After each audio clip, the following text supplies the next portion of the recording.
Welcome back to the Lost Ledgers. We are here to talk about some D&D homebrew that we made ourselves. I am Shawn. I am joined here below me by Justin. Heyo. Adam. Hoi. And Zach. Hi. And this week we are bringing along with us some subclasses, but water themed, because there's very few of those, and a couple of them that do exist are pretty cool. So we thought we'd kind of expand on that, especially after last week when we talked about Justin's Triton feat, and we realized that it's kind of niche. And so we just kind of jumped into the underwater park. Was there anything you guys wanted to say to the people before we started getting into things here? Thanks for watching. Thanks for watching. Fight for more water spells. This is all to make that Triton broken. Yeah, if you're running a nautical themed campaign, look at that Triton feat and look at these subclasses, because we're about to do some wild shit here. There's going to be some good fun for you if you're running a boat-themed campaign. Unless it's boats that are stuck on dry land. That might not be as good. Yeah, if you're running a deserted island themed thing, that might still work, actually, thinking about it. If you did some Lord of the Flies shit. Just Lord of the Flies with superheroes instead. That actually sounds pretty cool. All right. Anyway. Yeah, the more we're talking about these bad ideas, they sound like good ideas.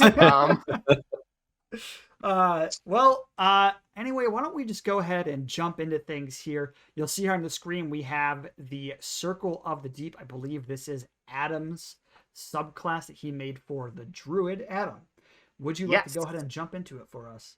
Absolutely. So this is the Circle of the Deep for the Druid. At second level, you get 3 features. Deep Visitor. You are well acquainted with the depths and thrive amidst their challenges. At second level, you gain a swim speed equal to your walking speed and can breathe underwater. I think that one's going to be a theme throughout these subclasses. Yeah, I imagine that's probably going to be on a lot of these. And that's why I gave you 3 features, because that one, I mean, it's good, but it's not much. You also get circle forms. Your circle grants you special familiarity with beasts of the deep. Starting at second level, you can use your wild shape to transform into a beast with a swim speed. You must still abide by the other limitations on the beast shapes table. Starting at 4th level, you can transform into a beast with challenge rating as high as your druid level, divided by 4, rounded down, as long as that beast has a swim speed. So that it sort of lets you do a little bit of what the moon druid does, but only for swim speed, and not quite as high. It's divided by 4 instead of divided by 3. So your cap is CR5 instead of CR6. Yeah. Also at second level, you get Hadal Chill.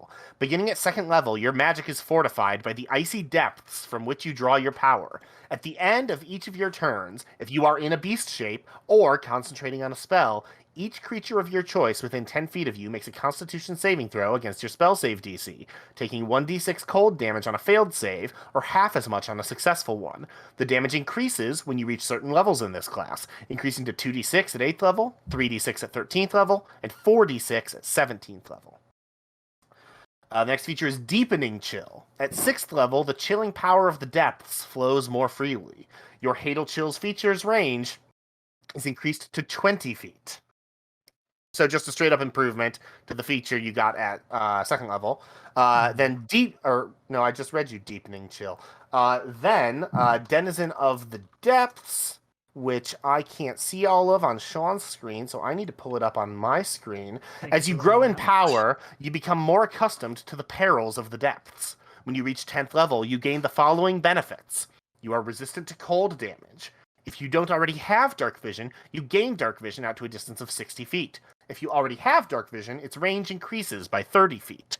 And you gain proficiency in Constitution saving throws. And then at 14th level, you get Chill to the Bone. Beginning at 14th level, the chill aura that emanates from you slows down your enemies. Any creature that fails its save against your Hadal Chill feature has its speed reduced by 10 until the start of your next turn. Interesting. So I'll kind of lead with this one. Sure. In regards to Denizen of the Deeps, I would add another clause because let's say you are a sorcerer or a barbarian first, and then you're like, you know what? I'm gonna take 10 levels into this druid subclass. Yeah, like you do. Just sometimes you're like, I'm gonna take 10 levels in this other class real quick. Yeah, let me just take a 10-level dip. But anyways, if you do that, you already have proficiency in Constitution saving throws. So you need to be able to add. You need to give them like some type of other option that might be a little tricky to be able to kind of fit in phonetically. Or what if you are a variant human, and before you choose your circle, and you're still deciding on it, you take the Like Resilient Con. yeah, you take that feat.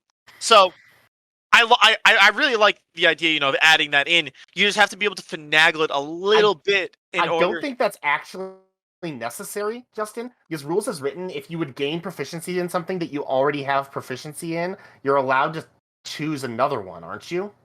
I think that's true for skills. I know it's true for saves. I don't know. I know it's true. I know it's true for skills and tools. I thought it applied to saves too.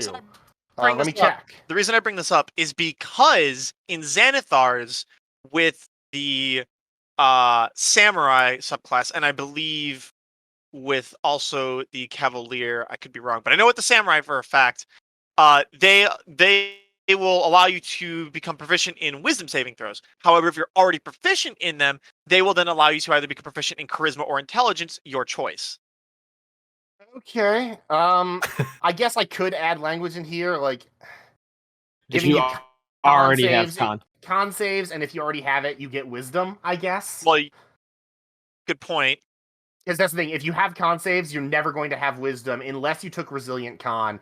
And if you took Resilient Con, honestly, I feel like your poor planning is like that's on you, man. Like, so, okay. My first thoughts on this are it's kind of weak. I think this is actually pretty weak. I agree that it's weak. So originally I had the 6th and 14th level features merged, but I didn't want to give you all of that at level 6. I didn't want to give you proficiency in con saves under level 10, but I also didn't want to delay that until level 14. So I mentioned off stream that I felt really hamstrung by when druids get their circle features. Yeah. Because with 6, 10, and 14 as my options, I did not feel good about how I wanted to divide up these powers. Because I wanted standard levels. I suppose, but it felt like I didn't have enough options, because giving you proficiency in the con saves, I didn't want to give you that super early, because that is a big deal. You're getting an extra good save. And especially as a spellcaster, who now has an ability that procs whenever you're concentrating on a spell, Constitution saves are important to you. And so I didn't want to give you that at level 6. I didn't want to give you increased range and slow on your aura at level 6. Do you think that would have been too powerful? If I merged Deepening Chill and Chill to the Bone, do you think that would be fine as your level 6 improvement? I think that would be fine. Yeah. And then reduce speed's not all that helpful. Ray of Frost already does it, and that's a cantrip. Yeah. Right, but this is AoE. Yeah, it's AoE, but is it that big of a deal if a 6th level feature is a bit stronger than a cantrip? Just by targeting more creatures by its okay. I guess this doesn't, and this is based on a save too. So they still have a chance. This isn't just an automatic thing. Yeah. I think if you maybe swapped it where you gave them the 10 reduced speed at 6 and then the range and something else later on. Since you guys are also on the same page as me that this is underpowered, what I think I want to do before we post this is I'm going to merge the 6th and 14th level features, and I'm just going to come up with a new feature to give this. Because this felt kind of underpowered to me, but I wasn't certain about merging those two features at 6th level in particular. I felt like they would be safe to combine if I was giving you that feature at 10th level, but 6 felt kind of early to give that big range increase and the slow effect. I think that's fine. I think you could even just move 14th to 10th and give them 2 things at 10th. And then come up with another 14th. I didn't want to give you... So getting multiple features at second level is precedented because Yeah. like the Circle of the Moon, you get beast shapes and combat wild shape, and like Circle of the Land, you get your circle spells and the druid equivalent of arcane recovery. So As like a getting note, multiple. for Moondrew, they only get combat wild shape. These shapes is No. that's just the druid feature. No, but they get improved beast shapes. They get the thing where they have a different CR restriction. That's at They 6th get level. that. No, they get that at level 2. I'm looking at it. It's 6th level. It's circle forms. Circle forms is okay. They let me pull this get up an again. improvement, but it's not the improvement. It's just the improvement that allows them to go to CR1. Right, but that is the same improvement mathematically as what they get at level 6. Because level 6 lets you go up to. I do suppose that's true. Yeah. Well. Yeah. Actually, technically, this is better because technically, yeah, if they were to give you the mathematical formula, you don't get CR1 until 3rd level. But yeah. So that's the thing. You do get an improvement to it at level 2, is what I'm saying. Like getting multiple features at level 2 is not unprecedented. But for the most part, you only get one feature per class feature or per subclass feature after that. So I didn't want to really overload level 10. I think that merging 6 and 14 is probably fine here. I think that merging Deepening Chill and Chill to the Bone is probably all right. Then I just need to decide if I want the last feature to be further improvement to Hadal Chill or some other thing. So I have a suggestion for, I think, just to throw my hat in the ring here for kind of a replacement feature for Chill to the Bone at 14th level. I think make it an improvement to what you already have here. So take that speed reduction back to at what was it? Deepening Chill, and then improve upon it even further by reducing a creature's speed to 0 if they fail. Because at 14th level, I think that's a decently fair thing. When you're like this will slow down, mobs and hordes pretty well, and there's not a whole ton of abilities that really can do that outside of things that kind of knock you prone, really. Sure. And I don't think that's necessarily an overpowered reward, especially since this is forcing you to be a caster in very close range. Yeah, I gotta say, I love the triggers for this ability, for the Hadal Chill. The in B shape or concentrating on a spell. I love that. Thank you. I wanted it to sort of like evoke the idea of like while you're channeling your energy, like it's cold around you. Like that's what I was going for here. Shawn, it seemed like you had like a thing you were about to say when Justin started. I have a couple things I want to say. I have a lot of thoughts about this. So one thing that I think might be preferable with Hadal Chill is by having it a proc at the start of the creature's turn instead of the end of yours. Though, no, never mind. Thinking about that because it just changes when the rolls are made, and it's typically like quicker if creatures make the rolls on their turns as opposed to all creatures making all the rolls on the same turn. But it's still the same amount of rolls one way or the other, right? Generally, but that the start of each of their turns thing matches more succinctly with other AOE effects, which was my first thought. My bigger thought, though, is I feel like circle forms, it caps out pretty low with the limitation it has. So comparing it to Moon Druid, of course, Moon Druid's 1/3 of your level, but it's not restricted to any kind of beasts, and this is only swing beasts, and the highest CR swing beast is CR5, which is the giant crocodile in the monster manual, and you wouldn't get it in this case until level 20. So, like, your reward for getting to level 20 in this class is a CR5 giant crocodile, which I feel like you could go with getting earlier. Another note is that another cool thing, though, is that no matter what beast you turn into with this wild shape thing, it has a swim speed and it can breathe on the water because you have that feature. Yeah, because that's one of your class features. Yeah. And you still get the Hadal Chill. Right. Yeah. You still have that. Well, I'm just talking about like the restriction of it having a swim speed is interesting because no matter what beast you turn into, it's gonna have a swim speed because of your feature. Oh. Right, that's the thing. Even if you turn into like a blink dog, well, blink dogs aren't beasts, but even if you just turn into a dog, like you'll have the swim speed and breathe underwater because it's one of your class features, but you wouldn't be able to do a higher CR dog because that doesn't apply on your circle forms. Yeah. And because you don't get as many combat abilities for your beast shape in this scenario, I think this could go with just still being divided by 3, just like the other one is. Okay. Just because it's very niche beasts. Yeah, it's very specific beasts this way, and even if you do open up the restrictions, you don't get as much being a giant right as a moon druid does, because a moon druid gets other things they can do with their wild shape that this doesn't.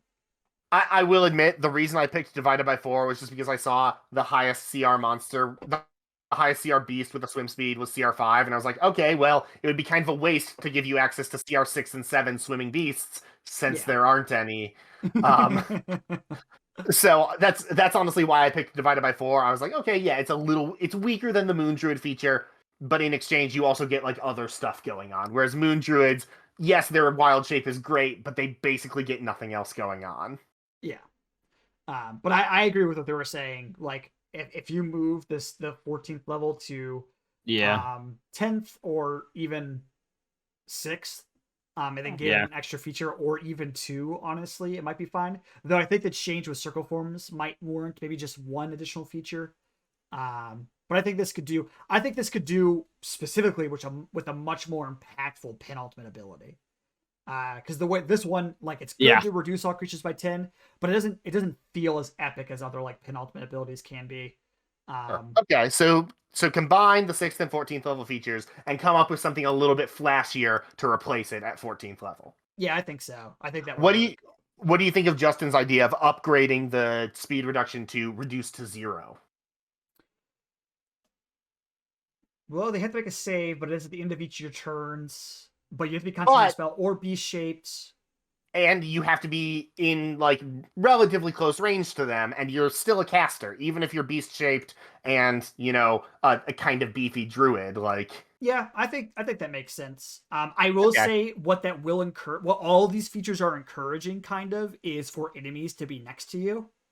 I think if you change it to like what Shawn said, if it triggers on them maybe coming into the zone or something like that, like if they start their turn or enter the zone on the turn, that way it slows them before they can get to you. Slowed speed, granted, I mean 10, 20 feet still close, but then they're slower to get to you still. Yeah. Because if it's on the end of your turn, you have to either be next to them or like maneuver to be next to somebody at the end of your turn. And then you're getting closer to somebody, which as a spellcaster, you don't particularly want.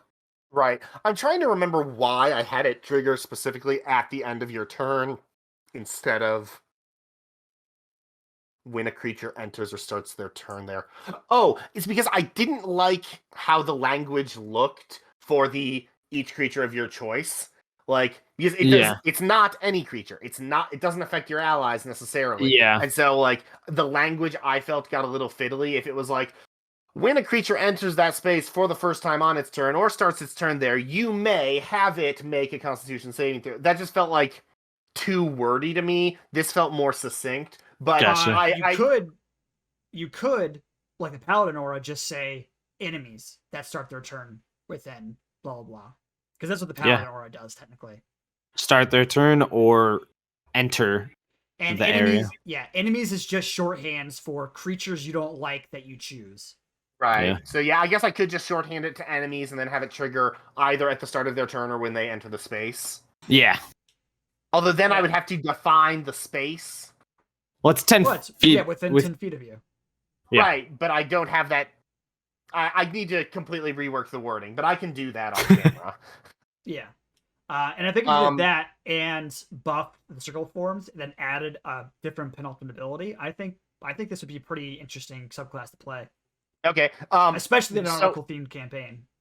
So, other than Justin's quibble about the proficiency and con saves, there was no mention of anything else about Denizen of the Deep or Depths. Do we just feel like that's straightforward enough in what it does that it's like, yeah, this is fine? Like, yeah, I don't have any issues with it, honestly. The most interesting thing to me is getting the extra 30 feet of dark vision, but I think something else does that. It's just I can't remember what it. Yeah. Broomstalker. Okay, I knew that there was something that did that, but I couldn't find it, and so I was just like, I hope I get the wording right on this. You did. Yeah. You got the, No, you got the I wording like right. that I think that's like ripped off exactly what it says. You get dark vision up to 60 feet. If you already have it, its range increases by 30. Okay, Like, awesome. yeah. I'm glad that I got that right because I could not find the thing that I was ripping it off from, and so I was like, well, I'm just gonna word this the way that I think it should be worded. So all right, this is cool, pretty much exactly how it words it. So awesome. But yeah, I'm So super minor interested in- upgrade. So minor upgrade to circle forms. Minor reword of Hadal Chill to change the trigger time and the trigger condition for enemies instead of creatures you choose. Combine Deepening Chill and Chill to the Bone. Put that at 6th level. Add language in the proficiency and con saves thing to give you proficiency in wisdom saves if you already have it. And then a new 14th level feature, probably reducing speed to 0, but I'm going to play around with a couple ideas before I send that to you again. And if it's reducing the speed to 0, that to me with the changing the aura thing, if they're coming at you and you're a spellcaster, if they fail that, they're stopped in their tracks coming at Yes. you. Which is pretty badass. I like Yeah. that. Yeah. I like the picture of that because it's like a pretty cool. day after You're tomorrow. type concentrating thing, on, like, a freezing spell. place. Yeah, precisely. No, I like the visual of this a lot with like the sort of like halfway frontline spellcaster where like you're trying to get close to your enemies but not too close. I like the play style that this would encourage. Yeah, And the cool thing about that is that like if they get stuck there, they can't leave because their movement's 0, so they are frozen in your thing until they save again. Right. And if they take enough damage, they might just fucking flee from you at that point. Like, Right. Yeah. can't flee if they're stuck. They Exactly. can't flee if they're stuck. Yeah. If they keep failing their con saves, they can't go anywhere. and I like the added synergy. I always love adding things into like giving con saving throws for having to have Constitution spells active. I love that.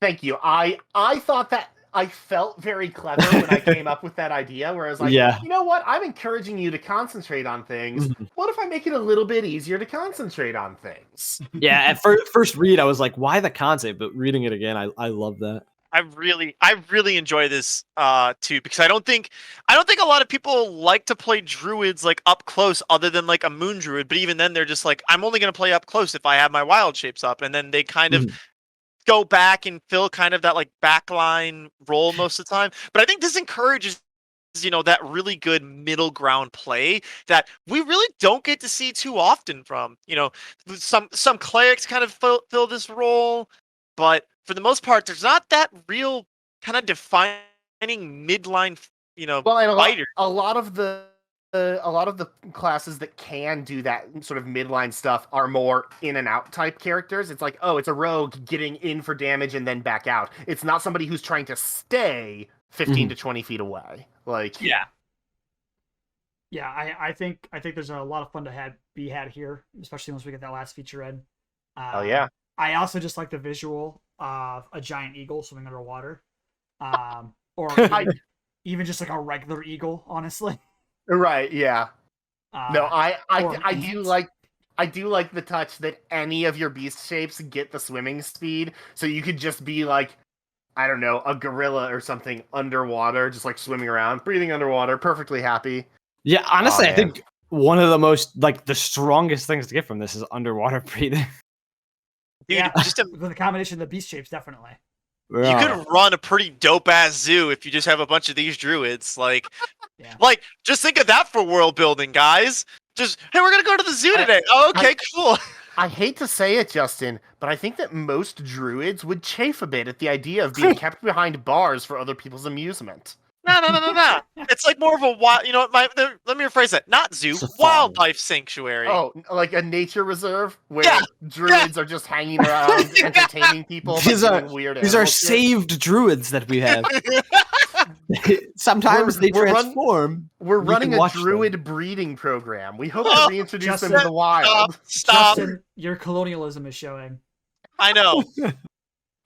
Adam, you know how to touch my heart when it comes to cold things and cold, like the kind of idea of cold, and I love this. You specifically. Yes, Justin is the only one here who likes cold damage. I was gonna be upset if people did ice instead of water because it's technically water, but I like what you've done. Well, and that's the thing. None of this is ice. It's just like Yeah. It's like the bottom of the ocean where it is just so fucking cold down there. Yeah. Like, Yeah, this isn't ice. This is just water from the depths. Which yeah. is really cool. Point. Thank you. I think Also, no, go on. I had nothing special to say. Go on. Okay, I was just gonna say it's not every day that I get to break out the word hadal, so Yeah, What's I looked that mean? up. It's 20,000 feet beneath the sea. yes, it is Very like specific. Nice. it is like the second deepest ocean zone. Oh, okay. Yeah, I think Yeah. only abyssal is lower than hadal. That makes sense. Oh. But yeah, so that's what I've got for you today. All right. And I think, do any of you have anything else to say about this? Like, I feel like we got through this faster than we expected to. Yeah, well, sit tight, audience, because that was the shortest one that we have. Pretty simplistic, but Yeah. I love. I think it's good simplistic. Well, and one also, thing I will say was it was a good call to give these 3 features and not give druid spells. Yeah. Oh, 'cause that's yeah. a common thing with druid subclasses now. yeah, Is it? Because Yes, could've sworn wildfire and spores both have druid spell lists. yeah. Interesting. Although Circle of Land also has spell lists, so it's just something that they do occasionally for druids. Yeah, it's very Because weird. Circle of Stars doesn't have it, I don't think, and I Nope. don't think Shepherd does either. Nope, Shepherd neither doesn't. does dreams. Yeah, so that's the thing. It's something that they do sometimes for druids, but it's not like sorcerers where they're like, no, all of the new ones have it, but none of the old ones. Well, they might because Shepherd, Dreams, and Stars are all in Xanathar's, I'm pretty sure. And Wildfire, and Spores are in Tasha's, and those are the newest ones. So maybe they Oh, decided that all. Did Yes. Spores get reprinted in Tasha's? Yeah, it did. Okay, I've only ever used the version from Guildmaster's Guide to Ravnica. Ah, gotcha. Yeah, no, they get a spell list. And then so does Wildfire. Wildfire famously not getting Fireball. the stars, which is in It is in Tasha's. it is in Tasha's, but it Okay, does never mind not then. get their own. I thought Stars was in Xanathar's for some reason. They all get, No, I think there's only 2 in Xanathar's. I think it's Dreams. I'm not and on Shepherd. Jeopardy. I don't gotta remember what books each one comes I- in. I just gotta know. I actually realized while I was trying to design this subclass, I've never played as a druid, like not even in a one shot. Like I had no idea. I had no idea how the fuck wild shape works. I had to look at the table like 4 or 5 times to be I like, don't think I have either, what? actually. What's this? What is this? Like, Yeah, I think I'm with you. I don't think I've played one either. yeah, Any I don't other think so. shots or anything. because I'm pretty sure Nothing I've I've done seen every other class at least in a one shot. Damn. No, wait, I haven't done Artificer, but I think other than Artificer and Druid, I think I've done everything else at least as like part of a build for a one shot. I have not Yeah. done Bard. So have I. Bard done is the only one. every class but Druid. Bard To is be the only fair, one I have not did- done. I did the UA Artister, which was much different. Oh yeah. So I haven't done the current one. But yeah, I think that was a fun one, and I think that Oh, yeah. it has a lot of potential with whatever this last penultimate ability will be. Probably And, 0 speed. Name it Yeah. something abyssal. Sure. I don't know. We'll see. Sure. I had a lot of trouble coming up with even this many words for it's cold. It's fucking cold. Just name it. It's fucking cold. Yeah, It's 14th fucking level. cold. It's so fucking cold, man. It's cold out here in the D. Just name it. You need a blanket. You need a blanket. Epic. Oh Epic. goodness. 14th of all ability. All right. Well, I think we can go ahead and move on from this one. How do you guys feel? Yeah, I feel good about it. All right. I believe next up is Zach's. We got a fighter here. Yes. Zach, why don't you go ahead and walk us through your fighter? All right. So it is called the Spiritual Water Adept. Those who follow the archetype pal. How do you say that word? Archetypal Fuck that. or archetypal. Archetypal spiritual water adept have become one with the flow of water. They understand the connection all life shares with water, creating a vessel to harness this connection. The spiritual gourd is an extension of oneself to a spiritual water adept. Using this connection to the water inside their gourd, they command respect on the battlefield. Fucking love gourds. I'm so excited for this. Fucking love gourds, dude. They get spiritual gourd and connection to water at 3rd level. Spiritual gourd is when you choose this archetype at 3rd level, you obtain a spiritual gourd that weighs 2 pounds but is always full of water. The gourd is magical, and if left somewhere, you can speak a command word to summon it back to you. You can use this spiritual gourd to spend a bonus action drinking out of it to gain one of the following effects. Power of water. For this turn, you deal extra damage equal to 1/4 your fighter level on all attacks. Protection of water. You gain AC equal to 1/4 your fighter level for turns equal to your wisdom modifier. Healing of water. You regain hit points equal to 1d8 plus 1/4 your fighter level. You can use this feature 3 times. You regain expended uses when you finish a long rest. Connection to water. At 3rd level, you're connected with water so well, you gain a swim speed of 30 feet. If you already have a swim speed, increase it by 10. At 5th level or 7th level, you get extending waters. Starting at 7th level, the water from the gourd begins extending itself beyond the confines of the gourd. An amount of times equal to your wisdom modifier before you finish a short or long rest, you can use a reaction to do one of the following. You can either, when hit with a melee weapon attack, water from your gourd lashes back at the target, making a melee weapon attack against the target, adding your proficiency to the roll.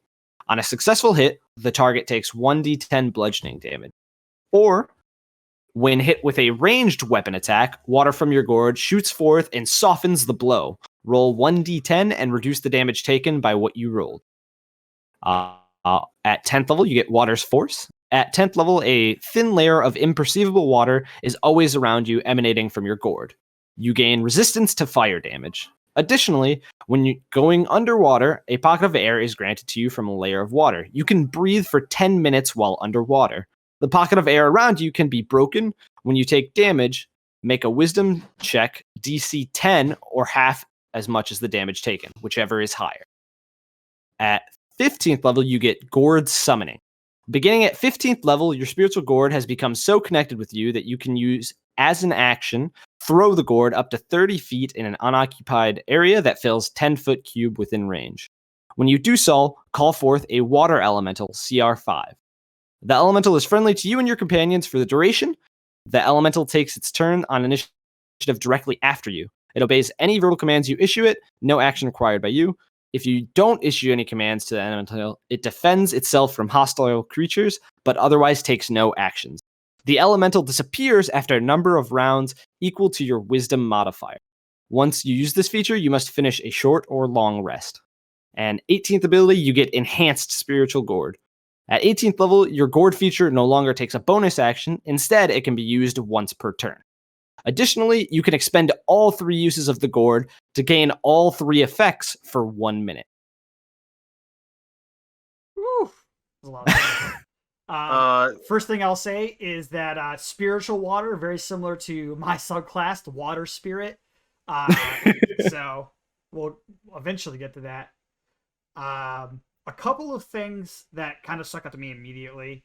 As far as like, I don't want to get too much into the wording because I know you hate me when I do that. So with Water's Force, I think it's valuable enough to just give them the ability to breathe on the water all times instead of doing the pocket of water. I'd be fine with that.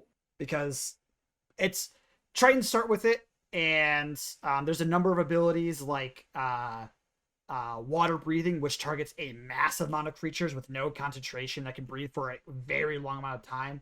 So by 10th level, it's a ritual. Like, yeah, and it's ritual. So like by 10th level, it's like if one creature can get it for themselves forever, it's not that big of a deal. I like Gourd Summoning. The only other thing that I thought of when it comes to Gourd Summoning and comes to protection of water is It's very rare, and I can't think of an instance top of my head besides like monster effects and magical items, which are kind of based on past editions, where effects last for a number of rounds as opposed to a round or a minute. It's very rare when that happens. Okay. But I like all of these effects. I think the AC's pretty strong. Yeah. But everything else in this class I think is pretty dope. I think perhaps everything in that spiritual gourd, the 3 abilities that I made was fine tweaked around the AC because I knew that would be the strongest one. Yeah, definitely, because it's quite a bit. And the only other thing that I think might be underpowered compared to its kin is the range weapon reduction damage thing. Because I think getting a melee weapon attack, well, the melee weapon attack only deals 1d10 bludgeoning damage, so it's not that much weaker than the other. In fact, never mind. I misremembered by the time we got to the end of this what that was. I thought it was like just you get an attack back. Can you scroll down? Those are my initial thoughts. Yeah, sure. Can you just scroll down a little bit so I can see the rest of connection to water, or extending water, I should say. So, real quick, I know this. I don't know if this qualifies as wording or not, but this is very important. You should specify whether it's rounded up or down with 1/4 of your fighter level, because oh yeah, I forgot to put that in. It's supposed to be rounded down. The game assumes round down unless you say otherwise. So the problem with that, as written, then, is that at 3rd and 4th level, these abilities do nothing. Or I'm sorry, at 3rd level, when you get them, these abilities do nothing. I believe it. The way that it's supposed to be is rounded down with a minimum of 1. Yes, with a minimum of 1. Yeah, that's. So you say that, but the default is not to have a minimum because damage can be reduced to 0. Yeah, I think you just didn't know that. It should. I literally forgot to put. Yeah. I was going to put everything that Justin said in there. That it was minimum of 1 and rounded down. 1. Okay. Yeah. Zach and I discussed a little bit about this on our way to the gym, just because he was talking about how he wanted to make a fighter where wisdom is kind of an important stat with it. That's cool. And I like what you've done so far with all of this. I think extending waters, at least the melee one, is going to be a little bit weaker because you are just adding your proficiency bonus to try to make a melee weapon attack. I think if you maybe add if it adds your wisdom modifier and your proficiency bonus to the attack roll. I was just about to say that. What if it was a wisdom melee attack? Yeah. Like I would love that. I think that that'd fit thematically, kind of your spiritual connected with the gourd. That's kind of why it attacks. That's why it uses a wisdom. And then also maybe add your wisdom modifier to the damage roll. And then also add your wisdom modifier to the reduction roll from a ranged weapon attack. But those are just my 2 little tweaks with it. Overall, outside of wording can be a bit funky here and there, but this has been, an amazing effect. I was a bit concerned when I read the 18th level ability, but then it was like, oh, once per turn, you can still use your bonus action to make like another weapon attack if you're dual wielding, second wind. Yeah, it's strong because if you think of a 20th level fighter with 3 attacks, being able to use the power of water. Yeah. Oh, 4 attacks. Using power of water, getting 1/4 of their fighter level on every attack that hits, and being able to action surge. Yeah. I'm sorry, were you going to say something more, Justin? I was just say, but I mean, that's fine. That's still using an action surge. And even so, this is using another thing. This is using something else that you don't get back until like a long rest. And and if you use it, you can't use the other 18th ability that you get from that. Yeah, right. Which that also is that is also just a really good the way that everything kind of pardon the pun flows together here. Like because water. Yeah, because it's water. I love the way that this subclass, it steadily improves itself. You have your, at 3rd level, you get the base feature with, dealing extra damage, protecting yourself, healing yourself, and then you sort of get this kind of ramp up with it, Mhm. You can use a reaction whenever you're attacked to kind of retaliate and defend yourself to either do damage or protect yourself. You then you get this additional breathe underwater. And I'm trying to remember what the other. Fire resistance. Yes, and fire resistance. So you get more defensive with it, and then you can just you can summon the water elemental, which I was a bit concerned about at first, but I think it's something that's only around for a number of rounds equal to your wisdom modifier. Mhm. I think that's fine. I think that's really good. I'm a bit concerned about it being a short or long rest, but honestly, if it's only out for It was 15th level. if it's only out for like 3 or 4 turns, Yeah. 5 at most, like that's fine. And at 15th level, it's probably not going to stay alive for very long. It's just like the water becomes an ally with you at that point. Yeah, but so- I love everything so far. And I know you're trying to speak real quick, Adam. I'm just gonna say one last thing. I'm sorry. I would change the connection to water for where you gain a swim speed equal to your walking speed. If you already have a swim speed, increase it by 10 feet. I'm cool with that. Sorry, Adam. Go ahead.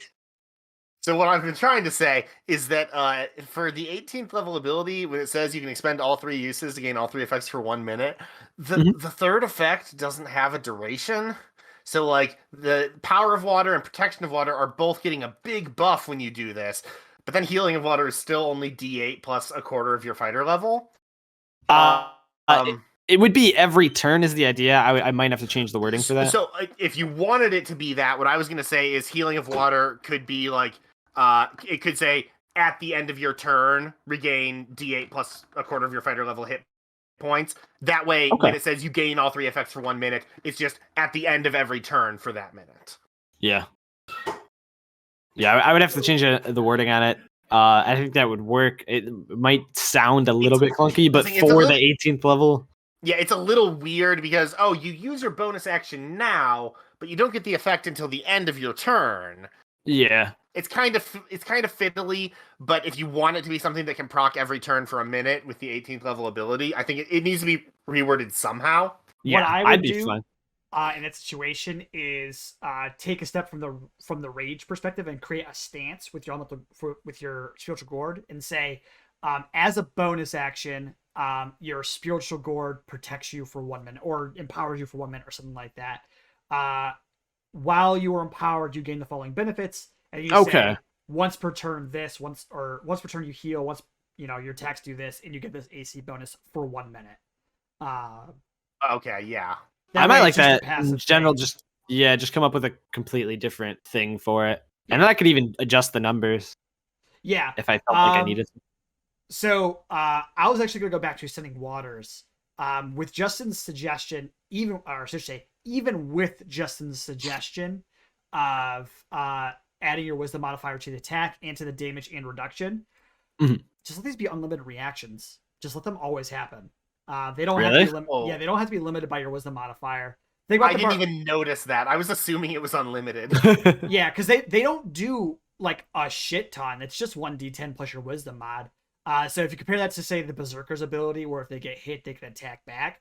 Barbarian attacking back with their probably magical weapon is a lot more powerful than just a d10 plus your wisdom modifier. Yeah. I wasn't sure how strong that was. So. I think it's a little underpowered. Like, for instance, with the monk, for instance, they can deflect missiles, which is directly comparable to the ranged weapon thing. But they get that for free, and they reduce it by 1d10 plus their monk level. They only use their key to throw it back. Yeah. So they just get that for free. Then I agree. Yeah, so I think that would be a really cool play there. I do think that Power of Water and Pressure of Water are both pretty darn strong, but they also scale with your level. The AC is the one that really sticks out to me. Actually, the Power of Water sticks out to me less. And I think the only reason it sticks out to me is because it lasts for a certain amount of turns. But I also don't know how to accomplish a similar effect without it being exactly that. Yeah, because I didn't want it to be one turn, because... Yeah, because it is limited. It is limited by 3 times per long rest, which is actually pretty big. I was gonna say 3 times per long rest, because like if you were to do it as not for wisdom turns, but instead just like until your next turn, Well, then it's worse than shield. Yeah. The big thing about that one, about Spiritual Gourd, is that a part of me feels like Power of Water and Pressure Water are a little too strong, and then part of me, comparing Healing of Water, is like, that's not strong enough. Because like my original thought on Healing Water was 2d4 plus your 1/4 fighter level, and then the healing would increase by 2d4 every ramp up. But then I came up with the 18th ability, and I was like, if you're gonna get it every turn, I don't want you to get that much healing back. What? Go ahead. I was gonna say, what if it was instead of that like type of scaling? What if it was just D8s equal to your Wisdom mod? So what I was gonna suggest, was with Power of Water. So this is gonna be a little bit weird, but stick with me. Because I think it'd be an interesting idea to make Enhanced Spiritual Gourd a stance lasts for a minute, making Spiritual Gourd itself also a stance, but a lesser version of it that you can do once per short rest. And the idea that I had was, while you're in this state, once per turn, when you attack, you can deal that 1/4 fighter damage to attack, or half your fighter level, actually might even be more appropriate. For that whole minute, you can do that once per turn. Once per turn, you can use your bonus action, once per turn, you gain temporary hit points equal to 1/4 your fighter level instead of Healing Water. And then for protection, you just gain AC for the entire minute equal to... I'd probably do... that one's tougher, because that one, AC is a much bigger... thing. If you can come up with a different thing entirely for protection, I'd be open to ideas for that. AC is just the first thing that I think of when I thought of protection. I think you could. I know 5 AC is a lot at level 20, but well, it's 5 AC is a lot at any level, because like 5 AC is potentially just as good at every level because the way that bound and accuracy works.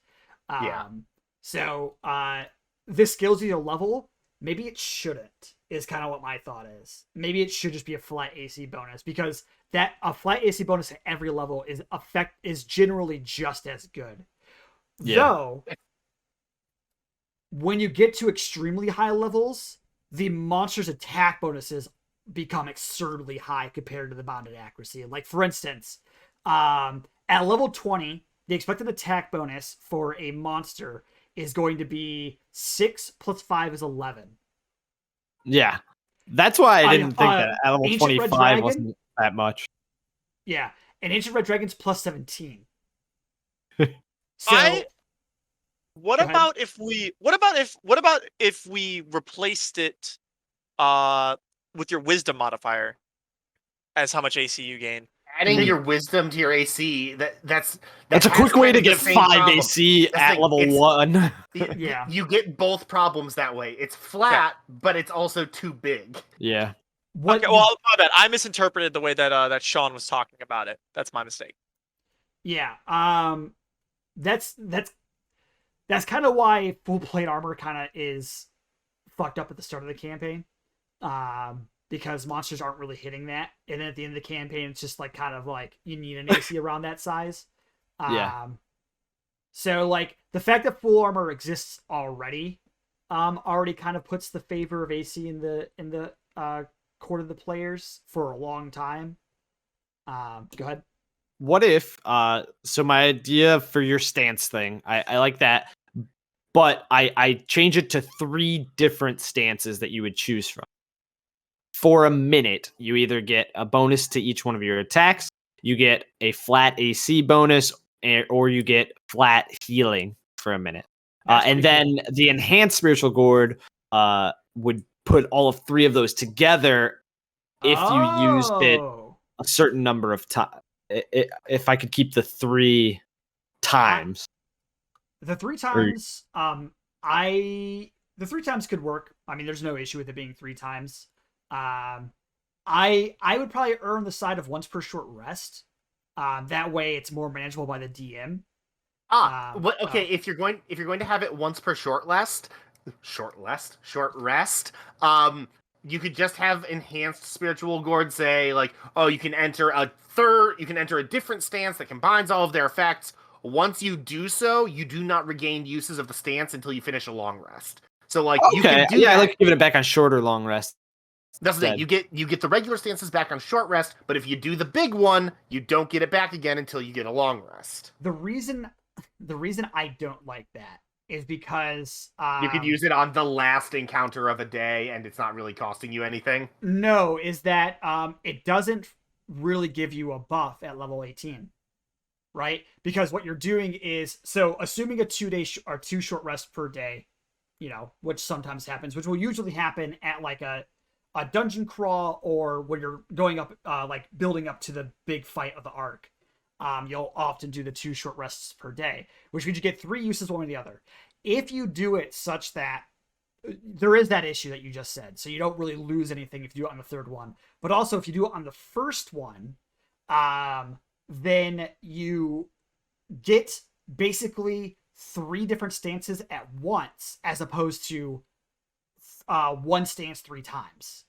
So it's like it's essentially just consolidated all at once, which isn't really that much of a buff, especially if you use it on the first one. The first one, it feels like you lose something.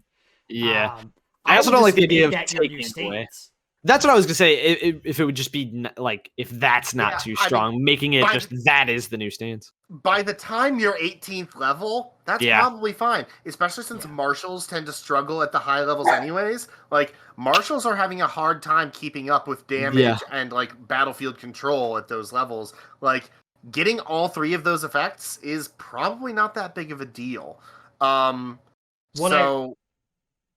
What I will say, though, is the idea of making it 3 separate stances is great, because what it effectively does is it gives the fighter kind of 3 first-level spells. They can either cast Heroism on themselves, Shield of Faith on themselves, or Hunter's Mark, kind of, on all enemies at once.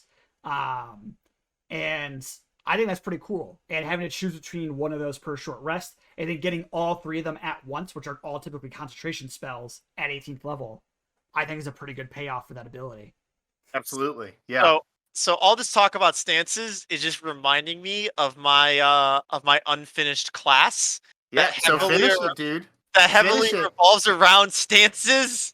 Do it, dude. And stance switching, and I really need to get on it. Hell yeah, dude. I could offer some good perspective if I had it finished.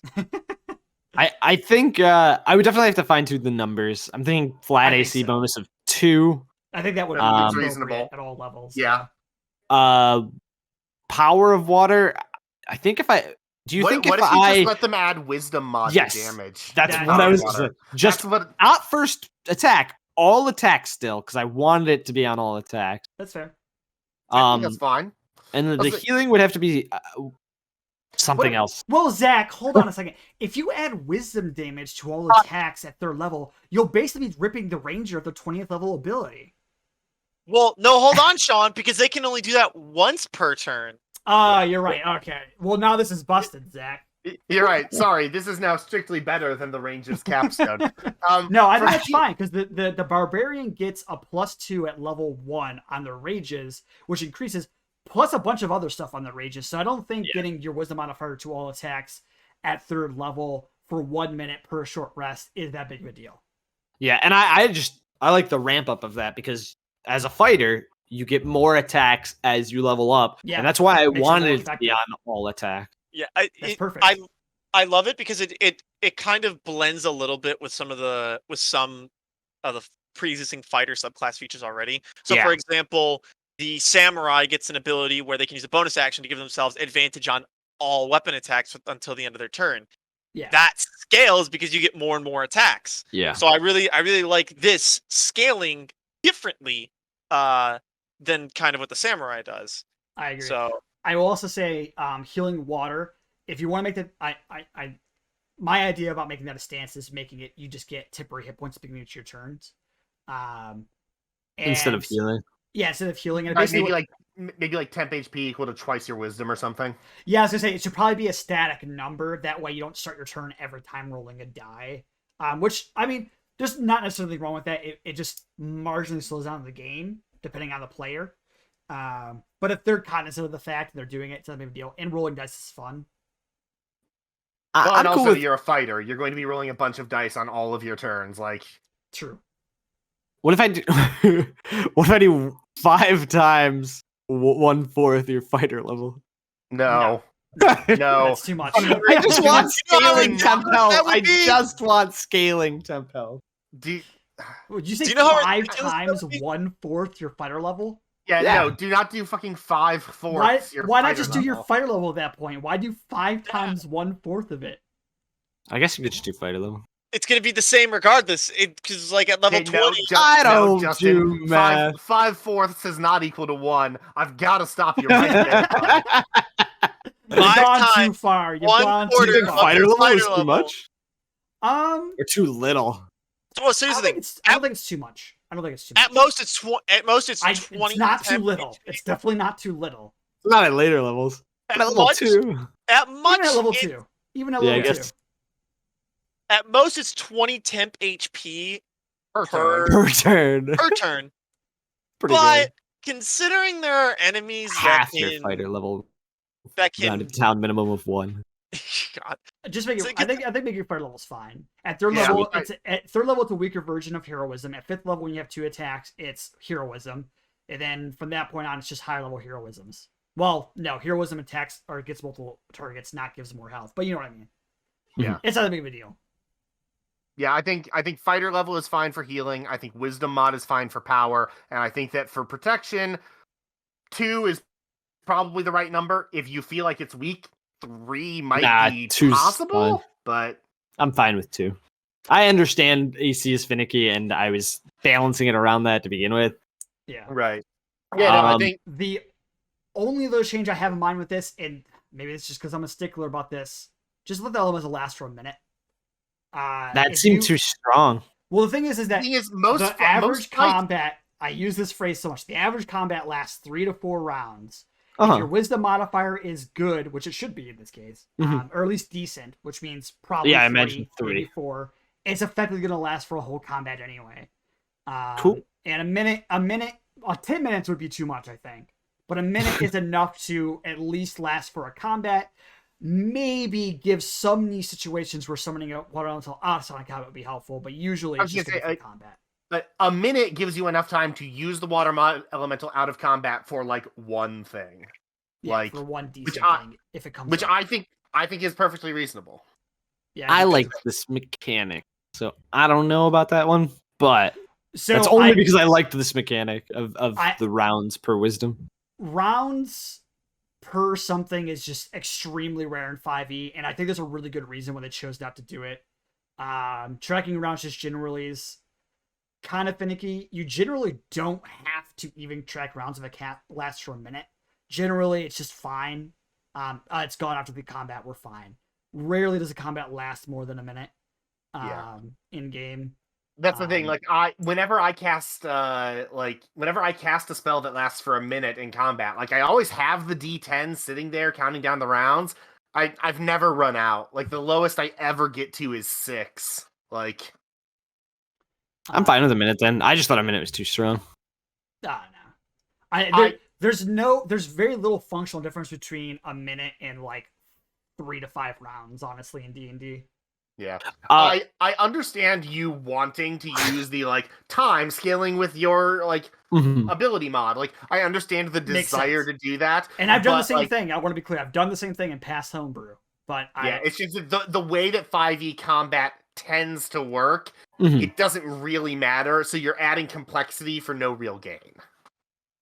The one other thing that I think I'll have to reword or fix the wording is that when you do gourd summoning, you throw your gourd and then it's summoned. I don't know if that's fixed with how I have you can use a command word to get the gourd back anyways, but if you've thrown it, you can't drink out of it. Oh, I probably wouldn't do that. I'd probably just let you do both. But I do have if you speak a command word, you get it back, and that doesn't cost anything for what I have it worded as. I mean, then that's Yeah, then Wait, I'm yeah. sorry. What I would say is that if you want it to functionally not allow you to drink out of it when you summon a water elemental, I would don't. advise I was gonna say, I would advise against that. I don't think that's necessary. No. So so if the wait. way it's worded is it lets you do that, then I think it's fine. I don't see anything in Gourd summoning about bringing the Gourd back. Where is that? That's in It's spiritual gourd. When you first get the gourd, Oh, you can use a fuck, command okay. word to bring it. I'm gonna be honest. I did not put those two things together at all. Yeah, neither did I. That thought did cross my mind, but when you said when you brought up like, oh, speaking the command word doesn't cost anything, I was like, oh, then this is fine. Sweet. I like some of those changes. Well, I like those changes in general. And I'll have to do the stances thing. If you'll indulge me for just a second, I want to go over my thought process of how I envisioned it. Yeah, absolutely. That's part of the reason why we're here. Full set. So basically, you get the spiritual gourd at the beginning, and it has like the water in it that you're connecting to.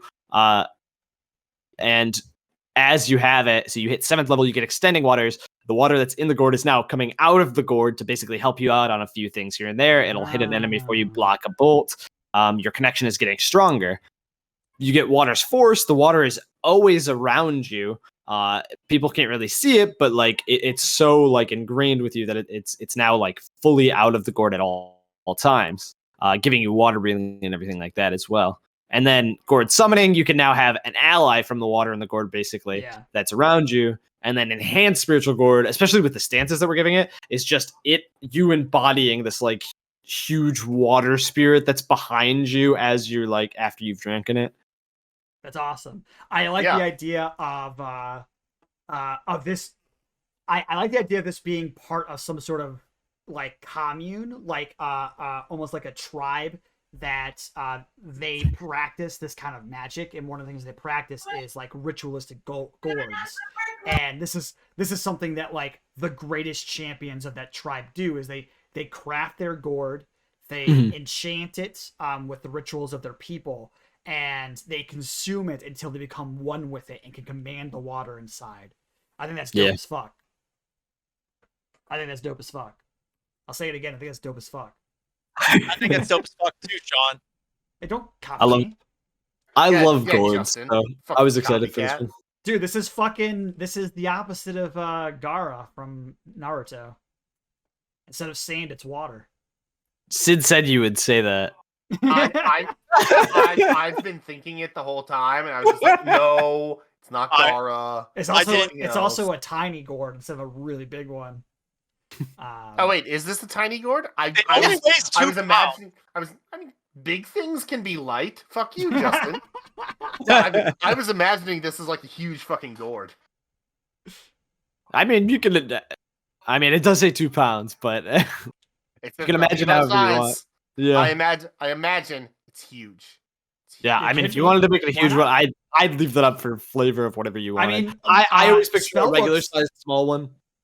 Yeah, spellbooks for wizards have stats of like how much they weigh and stuff, but like Wizards has been like, you can make that whatever the fuck you want. It doesn't have to be a spellbook. It's just like a suggestion.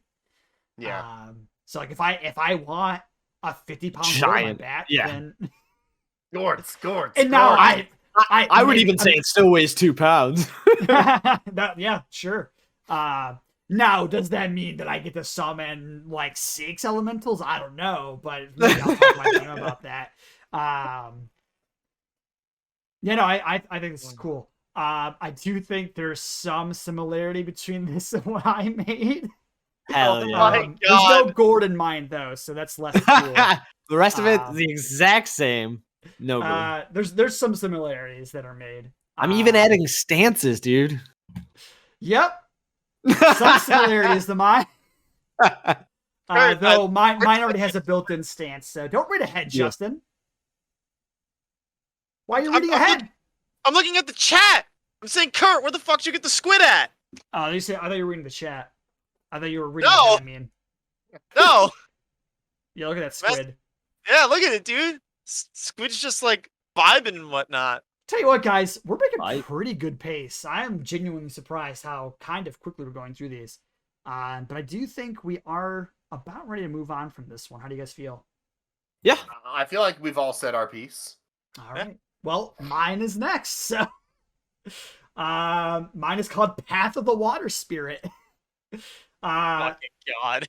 Barbarians of the Water Spirits are warriors that have been gifted the hospitality of the spirits of rivers, lakes, and seas, either born with a special connection to the element of water or having been chosen to be guardians of the lost secrets at the bottom of these waters by the very creatures that reside within them. The Path of the Lake Spirits features include aquatic membrane, protective membrane. Those aren't correct. I didn't update my table, so I'm going to ignore the table. The first ability you get as a Path of the Water Spirit Barbarian is Hydrophilia. You have a high affinity for water, which allows moisture to fuse with your skin and for you to freely live in aquatic environments. You get a swimming speed equal to your walking speed, and you can breathe underwater. Hey, I recognize that feature. Shielding Membrane. You can use the aqueous membrane on your body to protect yourself. You gain the following benefits while you're raging. You have resistance to acid and fire damage, and when you are hit by an attack or you fail a strength, dexterity, or constitution saving throw, you can choose to gain a bonus to your AC or saving throw equal to your rage damage bonus, possibly changing the result. Once you use this feature, you can't do so again until the start of your next turn. So you can do it once per turn, but it doesn't consume of a reaction, which was kind of the way I wanted to phrase it. 6th level, Illusory Flow. Starting at 6th level, the flowing layer around you can trick the eye of onlookers. As an action, you can change your appearance as if under the effect of the disguise spell or disguise self spell. However, creatures passing through the illusion would feel water instead of nothing. To discern that you are disguised, a creature can use its action to inspect your appearance and must succeed an intelligence investigation check against DC 8 plus proficiency plus your con mod. Additionally, you can use your action to become invisible for 1 hour or until you attack or cast a spell. Once you become invisible in this way, you can't do so again until you finish a short or long rest. This is the big one, boys. All right, Amphibious Pods, level 10. You can create watery pods to help your allies travel the depths or to wrangle your enemies. As a bonus action, you can make an amphibious pod in one of the following ways. You create a benign pod. You can create a 10-foot radius sphere within 30 feet of you. Go ahead. We can't actually see the text that you're reading right now. My apologies. There you go. You can create an amphibious pod in one of the following ways. 1. You can create a benign pod. You create a 10-foot radius sphere within 30 feet of you. The sphere can carry 1 huge creature, 3 large creatures, or 12 medium creatures or smaller creatures. A creature can enter and exit the pod freely, and you can only have 1 benign pod active at one time. Or you can create a malign pod. You can target 1 creature within 5 feet of you. You can target a creature within 60 feet of you if both of you are touching the same body of water. The creature must succeed on a strength saving throw against DC 8 proficiency plus your constitution mod, or become restrained within the malign pod of water. A creature that's no more than 1 size larger than you automatically sees in the save, and at the end of each of its turns, a restrained creature can repeat the saving throw, ending the effect on itself on its success, and the pod of water dissipates. You can have a number of malign pods active at a time equal to your proficiency bonus. There's still more. A creature within a pod can breathe the water inside as if it were air. As a bonus action, while you have active pods, you can move them in one of the following ways. You can move the benign pod up to 30 feet in any direction, or you can move each malign pod up to 15 feet in a straight line. Any creature within a pod moves with it. A malign pod moves with a benign pod that resides within it. So, for instance, if you capture a monster with a malign pod and bring it with you beneath the depths with your benign pod, it doesn't stay still while your benign pod moves. It comes with you. So you can capture creatures who are underwater with you. If a pod moves over a pit, a cliff, or other drop off, it safely descends at 6 feet per round, but you can dismiss the pod at any time, no action required, causing it to dissipate. Any creature restrained by the malign pod when it dissipates is knocked prone in the space where it falls. While you are raging, or while you're touching a body of water no larger than 10 feet cube, are larger than a 10-foot cube, both the range in which you can target a creature with a malign pod and the distance you can move any pod are doubled. 14th level, Hyperactive Membrane. Oh god, that was just one feature. Oh god. Okay. That is just one feature. That is That is the feature of the class. So, it's not the feature of the class. It's like the wordiest feature of the class. So the other two are fairly simple. Hyperactive Membrane. 14th level. Your shielding membrane improves on your powers to further protect you from harm. You gain the following bonus while you're raging. At the start of each of your turns, you regain hit points equal to your rage damage bonus. If you attack while invisible due to your illusory flow feature, instead of the effect ending, you become visible until the end of the turn. 14th level, also, Wrath of the Waves. At 14th level, your affinity for water grants you incredible control of water. As an action, you command water around you as with the Control Water spell. You command water in this way a number of times equal to the proficiency modifier, and you regain all expended uses when you finish long rest. However, when you are raging, you can use this action freely without expending uses, even if you have no remaining uses left. Go ahead, boys. Yeah, so right. my first question. Go ahead. I swear to God, if I miss some sort of wording, I'll be so upset. I worked so hard on the wording on this one. When you talk about the way that you're allowed to move pods, you say you can move the benign pod up to 30 feet in any direction, but then you say you can move each malign pod up to 15 feet in a straight line. Is that supposed to say in a straight line away from you, or Just a should straight it just line. be? So why doesn't that just say in any direction? Because in any direction implies you can move it about how you want. So around corners and stuff. Whereas this is only in straight lines. So for instance, the benign pod could go like this. The benign pod can move as a creature would move. It can move 10 feet this way, then 15 feet that way. The malign pod moves 15 feet once in a straight line. I might still add in any direction to the end of that just because I was confused by it. Sure. But I don't know. I can't think of anything else that works exactly this way. What might help is if I just remove in any direction from the benign pod clause. So it just says you can move up to 30 feet, and the other one says you can move 50 feet in a straight line. Yeah, I think that would help. Yeah. So just the comparison between the two of them made me confused. Yeah, so for sure. Go ahead, with Hyperactive Membrane, at the start of each of your turns, you regain hit points equal to your rage damage bonus, which you get while you are raging. The issue arrives at level 20, where you have unlimited rages, and therefore, after you're saying you can. He's right. Oh, yeah, he's right. That's an oversight by my part. I meant it was originally temporary hit points, so it wasn't a big deal, and I just made it regain. But that's a really good point. Thank you for pointing that out. Yes, probably should just be temp HP instead. Yeah, I think I'll just change it to temp HP. Thank you for pointing that I did overlook that. It was originally temp HP, and I changed it to regular HP because it was originally a different level. So. Okay, and then another thing that I have too is with illusory flow. Sure. Because it says you can use your action to become invisible for 1 hour or until you attack or cast a spell. And I was thinking that maybe you were gonna give this class the ability to cast a spell, but if I'm understanding these correctly, none of these are actually spells. You are just correct using things as if you were casting the spell, but you're not. These are explicitly not spells because you can't do that while raging. Right. That's why they just exactly mimic the effects of spells. Right. Yeah. Which is why I was just curious as to why you kind of added or cast a spell. Because you can multi-class or take the magic initiate. Well, and it's the same criterion as for the invisibility spell. Or if you get a magical weapon that allows you to cast spells. There's a lot of avenues for you to get spells as a barbarian. The rage feature itself says you can't cast spells, but barbarian doesn't normally get spells in any of their subclasses. But there's a reason why they have that clause in there. Yeah, I was just curious as to why you didn't just say as an action, you can you were under the effects of the invisibility spell for 1 hour. Because the Wrath of the Waves, the hyperactive membrane ability. I see. Okay, makes sense. I wanted to play into itself. This doesn't give you the invisibility spell. This just makes you invisible. The invisibility spell just also makes you invisible. I see. It just makes you invisible in the same way that invisibility does until you get hyperactive membrane, at which point it's better. Think about it this way. It's as if you're asking me, why doesn't this blind creatures... why don't you just use the blindness deafness spell? That's the way I'm looking at it. Is that I'm not using blindness deafness, that's why I'm just blinding or deafening. Those just are conditions that exist in the game that I'm using. That makes sense.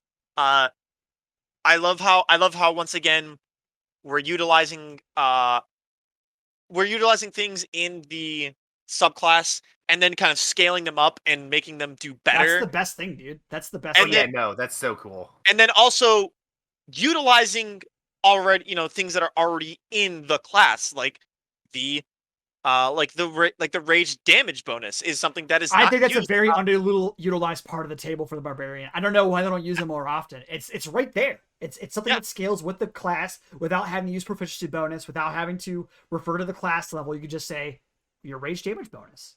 I don't know why they don't use it more often, to be honest. Maybe they just haven't made classes that appropriate it, but Something that does concern me just a bit, sure.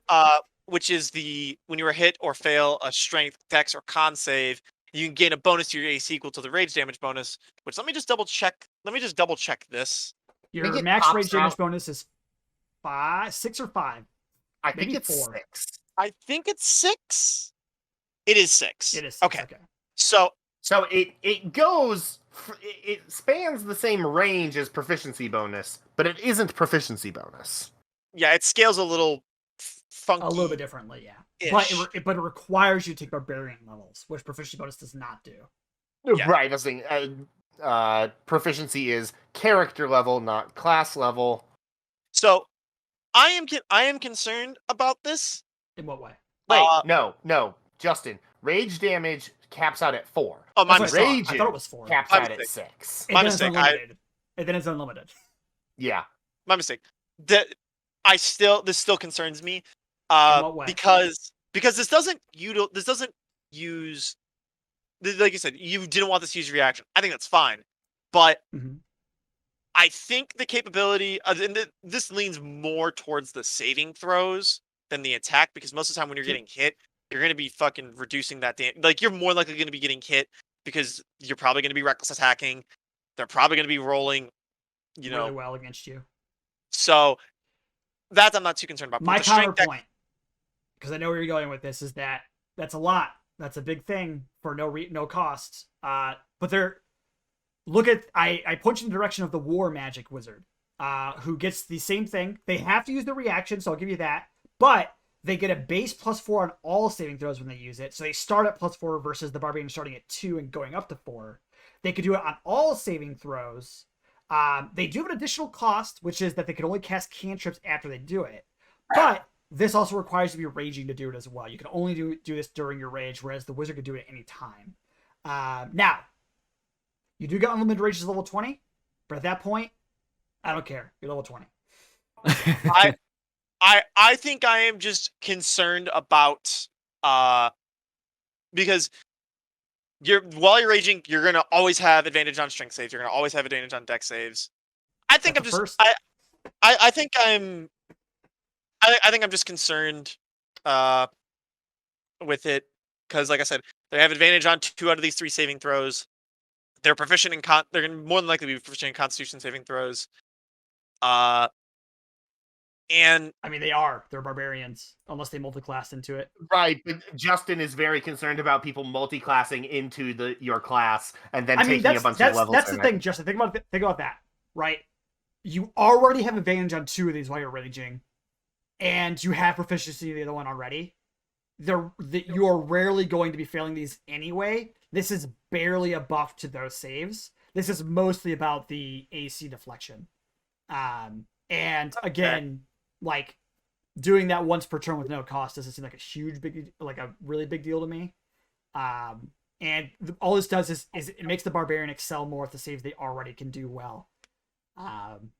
Which okay, I personally you've don't see as a convinced me. huge deal. I think the bigger thing is getting the resistance to the damage, but there's the bear totem, so I was gonna say, let's just look at the bear totem and then worry about that. Well, and it's not like there's that much acid damage out there anyways. No, there's not. It's mostly just fire. Unless, The pod thing is so complicated that I'm having trouble intuitively balancing it in my head. It Yeah. seems fine. I think it's fine, but there's so much going on that I'm not sure. Yeah, the pod thing I was kind of extensively going over here. I think it's fine. It's not exceedingly strong. I feel like the strongest thing is how many times you can do it, or how many you can have active at once. But they have to be within 5 feet of you, or within 60 feet of you if you're in the same body of water. Or within And if 10 you're fighting feet of you somebody, if you're in a body of water and they're not. but still, like 5 to 10 feet, you still have to get to these people. And if you're in water with somebody who is a water subclass of some sort, they're gonna have some sort of advantage.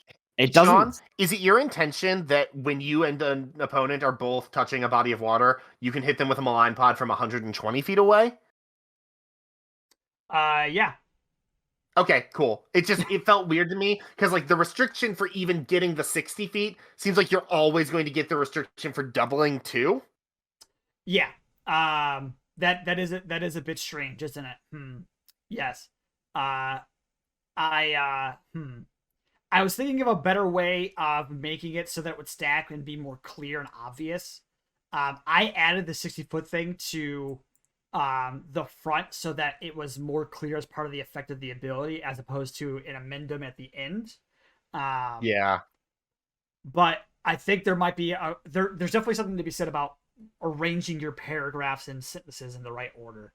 I will say, when it comes to this effect, I could have just given the ability to cast water breathing and watery sphere, or water sphere or whatever. But I wanted to explicitly be able to make a giant pot of water to go underwater with your allies in and to fight inside of. So I did that instead. Yeah. No, I like what you're doing here. Like, I like the pods. It's just so much.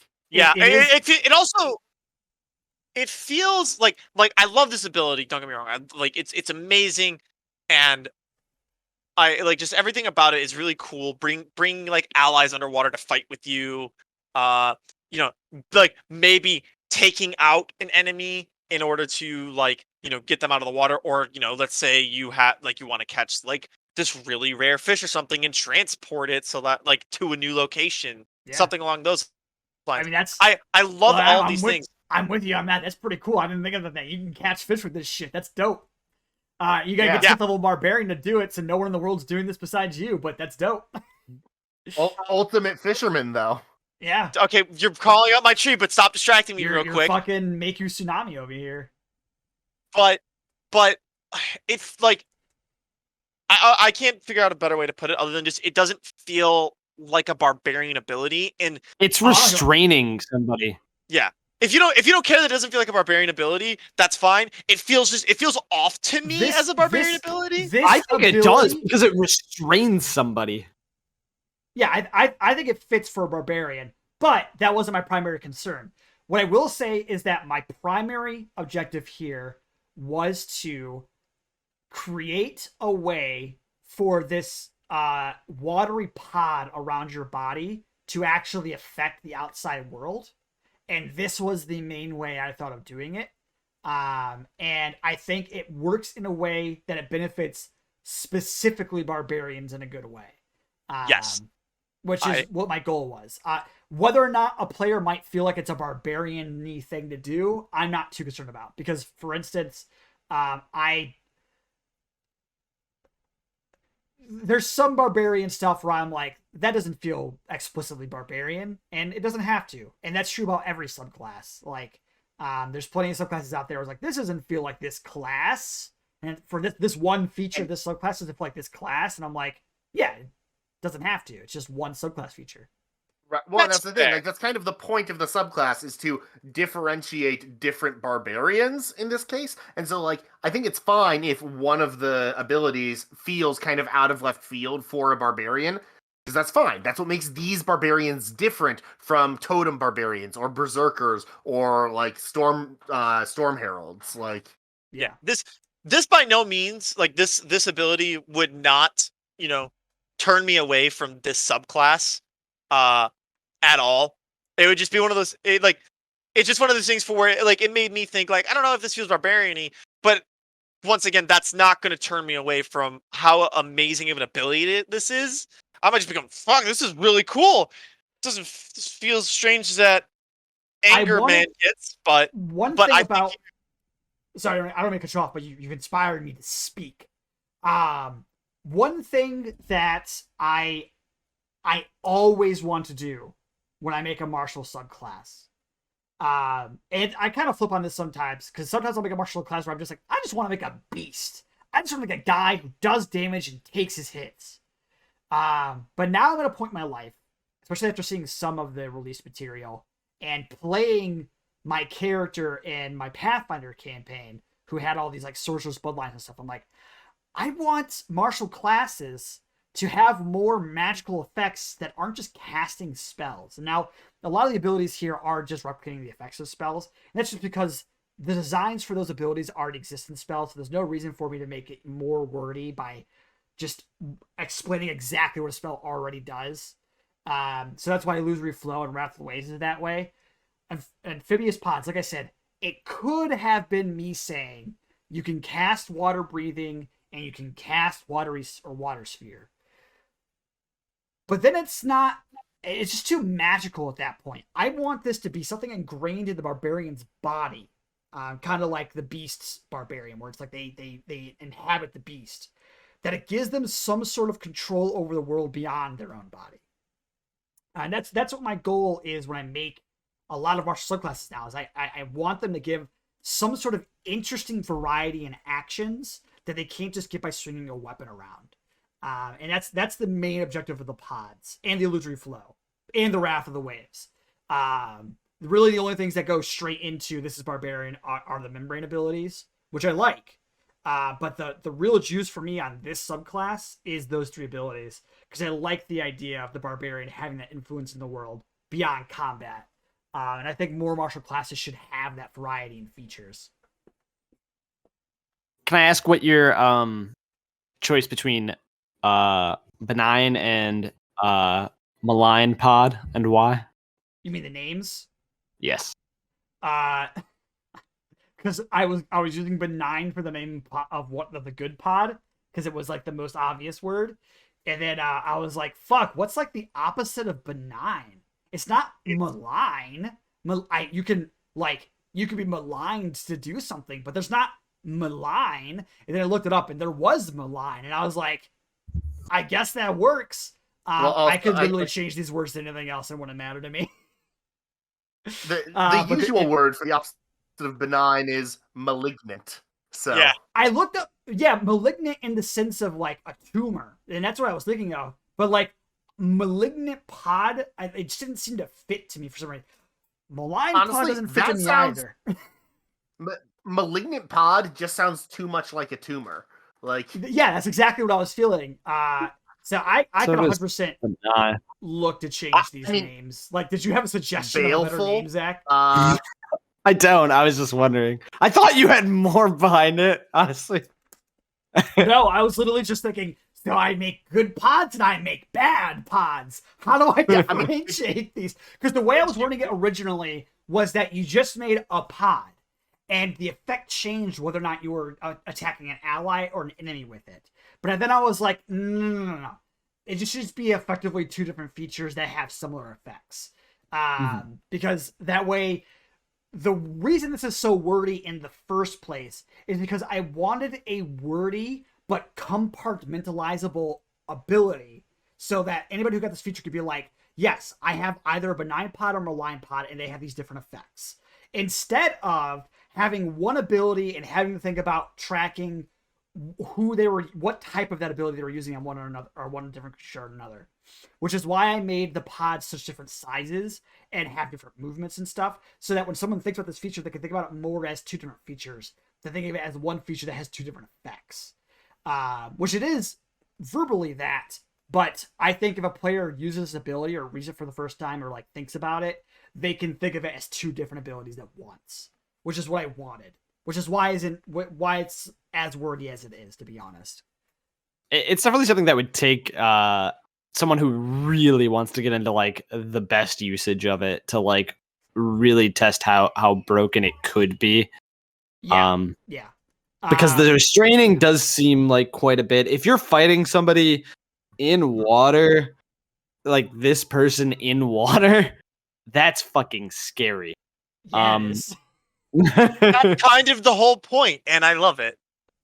I wanted to be useful on land, to some degree, which the malign pots are definitely useful on land. It's an effect that allows you to strain enemies, but that is the only effect it gives. It doesn't drown them, and you can control where they are. And the main thing, I could see changing this to honestly being grappled instead of restrained, because all I really want to do is be able to move the enemies around. It doesn't have to necessarily give them the negative effects of restraint, which is a disadvantage on attack rolls and advantage attack rolls against them. In fact, I kind of want to change it to grapple now. Yeah, I think I would change it to grapple. Because yeah, it is a lot, because it is a bonus action to use, and that's a lot to get off a bonus action is restraint ability. I think part of that was me thinking about it being a 10th level ability, but you also get the benign ability. You can move them around. You could, in theory, And you can have 6 of, or like multiple, like quite a few, especially later level. Yeah, you can have quite a few. I wasn't so worried about that because in a lot of fights, creatures that you would want I know to it would be over multiple turns, but it would be over multiple turns. So to get like 3 of them, you had to do it over 3 different turns, which is a lot. But then also, like, if you're doing this on mooks, who gives a fuck? If you're doing this on a boss creature, there's a couple of possibilities there. They probably have a really high strength save. They're probably really big. Or they're probably not getting next to you at all anyway. Which that last one's a moot point, because as a barbarian, you're getting close to them anyway yourself. You're chasing them down. Or they can teleport. Or they can teleport is the other thing. They have abilities to get out of it without having to use their action to get out. So that was kind of my thought of it. I consider it being grappled, though. I'm not married to it being restrained. I don't know. Restrained was the thought that came to me immediately when I was first writing it, and I just kind of kept it. It might just be an artifact of the original idea. does grapple reduce your speed to 0? Yeah. That's the only thing it does, yeah. I would change it to grapple. Restraint giving advantage just seems strong. And disadvantage as well. Yeah. The reason it's restrained is because I was literally just looking at the water sphere spell and taking its effect. Yeah. But yeah, I think grapple would work better here. I agree with you. So I'll change that.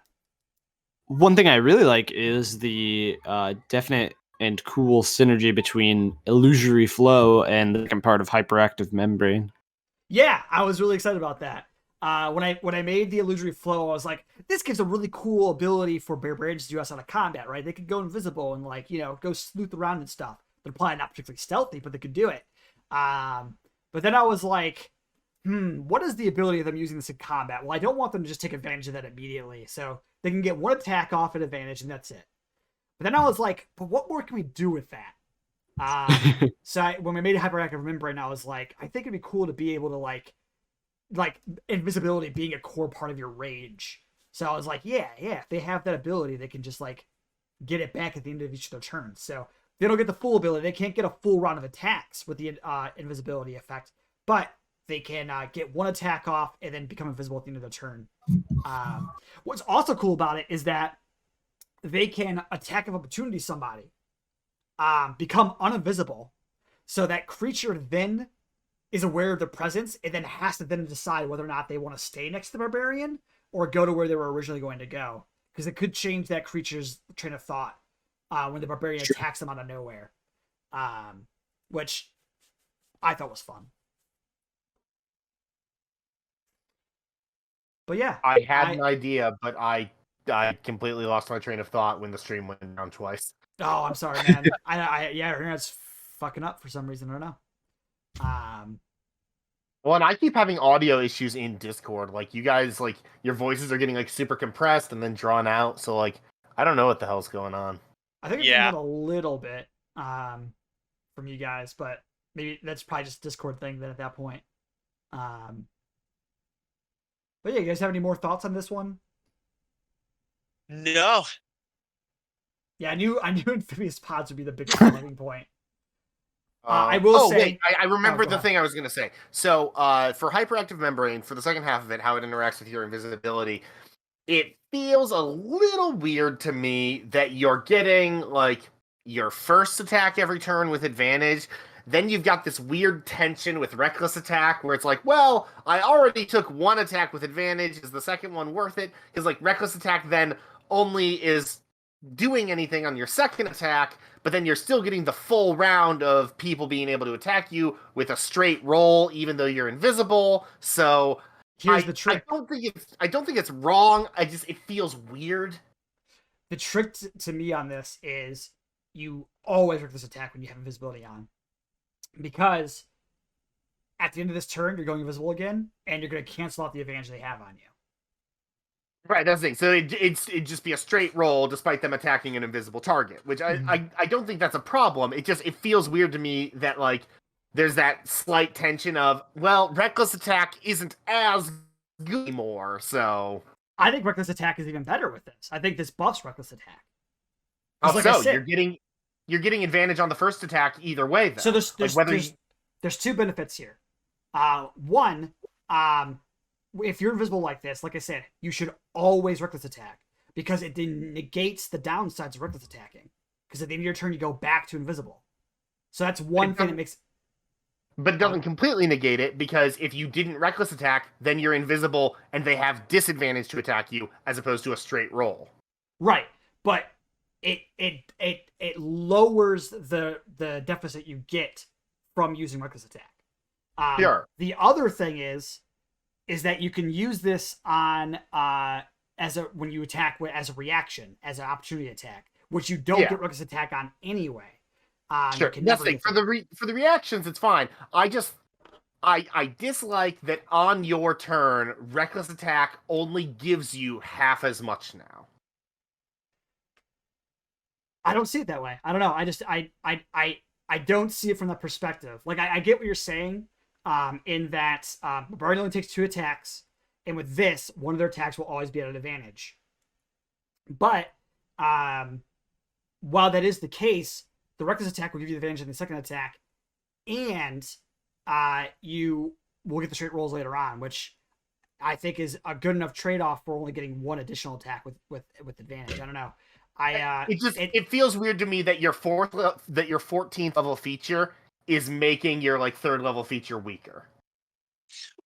I disagree that it's making it weaker. Not weaker, smaller. It is a smaller advantage and a smaller disadvantage, but it just feels weird to me that your 14th level feature is making a much earlier feature that a lot of people view as pretty core to the class smaller in scope.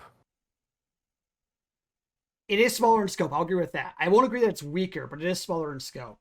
So I agree with that. Weaker is a failure of language here. It's not weaker, but it's smaller in scope. It is smaller in its advantage and smaller in its disadvantage. And that just feels strange to me. The one thing I will say is that that's only if you are invisible or raging, though. Obviously, with this feature, it's going to be up to you whether or not you want to be invisible or raging, because it does take an action to go invisible. That's true. Yeah, you do have to. There is some setup involved. Yeah, and the hyperactive membrane is not meant to be like the penultimate ability. Wrath of the Waves is kind of meant to be the penultimate ability, because you can use that every turn while you're raging. Without expending any uses. So you basically just get control water while you rage, and when you're level 20, that's all the time. And it's a 4th level spell. So I mean, the character is mostly meant to be made like best on an nautical adventure, or like a campaign that you're going to see a lot of water. But I did add features like the hyperactive membrane, which works with or without a nautical adventure.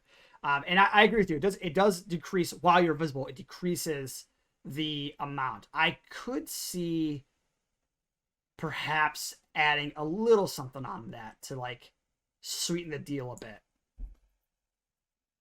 I'm not even sure it needs sweetening. It's a strange tension to me that I wanted to call your attention to. I don't even. I'm with them on this think one. that it's I'm not even complaining about it. It's not even really a feel bad. It's just weird. It feels like it gives you the option to not have to reckless attack, but you still lose out on. I see where he's going. Just like if you're only doing it on one attack, and then anything that hits you now has advantage because you did it on one attack, and both of your attacks does feel.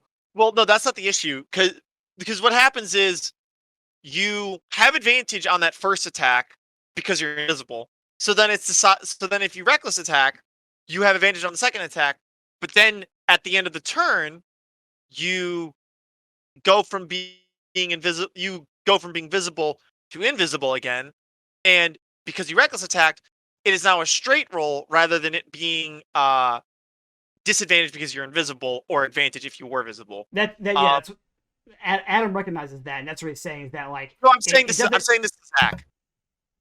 Oh yeah, well I just assumed Zach was listening as well, but yeah, the scope of it is decreased. Though I guess I see it less of you know, because a lot of barbarians they will kind of default to reckless attacking. I kind of see this as like reckless attacking or this ability. Yeah. Right. Well, and that's kind of the way that I'm viewing it too. In my opinion, you probably aren't using Reckless Attack nearly as often when you're using Hyperactive Membrane. Yeah. But I know that for a lot of people, Reckless Attack feels kind of core to the class for them. So, yeah. like, I understand that, but I will say that like anytime you get advantage in the game, period, as a barbarian, it devalues your reckless attack. And I think that. But most scenarios where you're getting advantage, it'll affect both of your attacks, though. I don't know if that's true. Like one of the main ways of getting it would be guiding strike, or flanking rules as written. Well, flanking variant rules is written, yeah. Yeah. Which would that just kills reckless attack immediately. But yeah, no, I see what you mean. I guess I'm not too concerned about it as somebody who like I've played barbarians. I guess I'm not too concerned about it because one thing is a barbarian when I play barbarian is I'm looking for more opportunities to not have to reckless attack. I use reckless attack mostly to aggro and to like get that damage output as quickly as possible. But if I don't have to, I don't. And that probably is antithetical to a lot of other people who play barbarians. And there's nothing wrong with that, obviously. But I do think that a lot of other sources of advantage have that same problem of devaluing it. And because any turn that you go without having to use a core, without getting the most out of your core ability, is kind of wasting that ability in a way. It's kind of like an opportunity cost thing. And if you get advantage from another source and you don't have to use reckless attack, then you're just like every other character at that point. You're just like the fighter who gets advantage on their attacks. So I see where you're coming from. I just do think that reckless attack isn't meant to be like.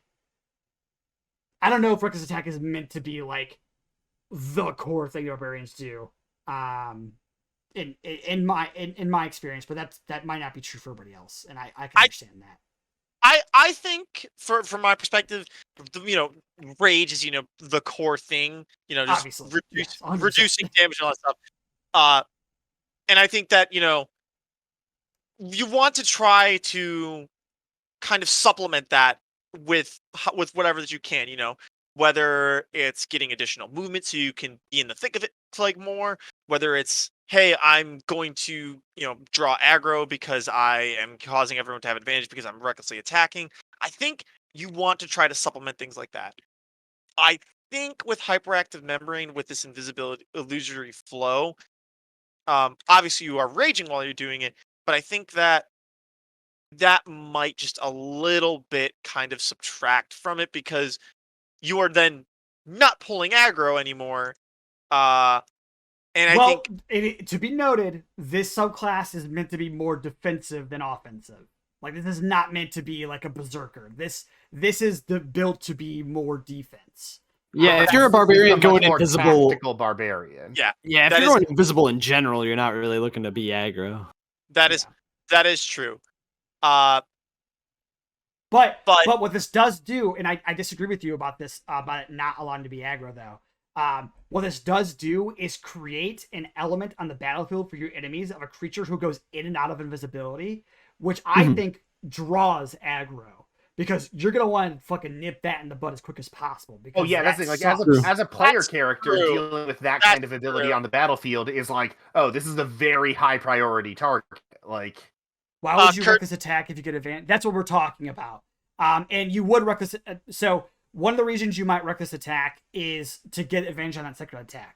But as Adam is saying, and Zach agrees with, is that lowers the scope of reckless attack, which I'm Especially fine with especially since you have to choose whether or not you're reckless attacking on the first before attack. your first attack. Yeah. Like, And I don't see the problem with that. I think that's just gonna be a divide for anybody who sees this ability, because I think that's just gonna come down to how you think about your playstyle of playing a barbarian. Like, if you're like me, I'm looking for as many opportunities to not reckless attack as possible. But that thought in general seems like a strange feature to have on a class. Just in general talk about reckless attack, looking for opportunities to not use a feature that you have. Well, because it because of such a large downside. If I can get advantage without using reckless attack, I'm going to. And that's the thing. I view the downside of reckless attack as upside. It's one of the only ways in 5e to draw aggro in any meaningful way. And so the downside of reckless attack is actually upside. I'm dealing more damage because I have advantage on my attacks, and my teammates are taking less damage because I have advantage against me. I consider reckless attack the default mode of attack for a barbarian. You need to have a good reason to not be doing that. Like that, because they already take the half damage, so that kind of is what is. I'm not denying that reckless attack is made to be very synergistic with the goal of the general barbarian. What I'm saying is that when I play barbarian, I do play it a little bit differently, and I don't think.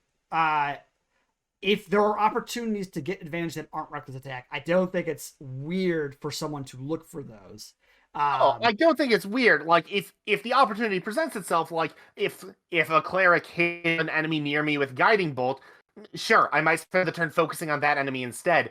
But I'm not going to be going out of my way to get advantage in other ways, or even putting myself in situations where I'm like, oh, I could get advantage here, but I'd rather do a straight roll and not take the attacks. If I wanted to play that kind of character, I would be playing a fighter. I would be playing a battle master, not a barbarian, you know? If I wanted to play that actually harkens back to, I mean, for this barbarian to play differently from most barbarians. That is part of the design. Part of the design of this barbarian is less aggro and more combat control. Yeah, no, I get that. Yeah. And I think that going in and out of his ability helps that end. It does help that end more than reckless attack, and I think it creates a different motive for aggro than reckless attack does. And in that way, I think it does substitute it in a well enough way where I'm okay with it.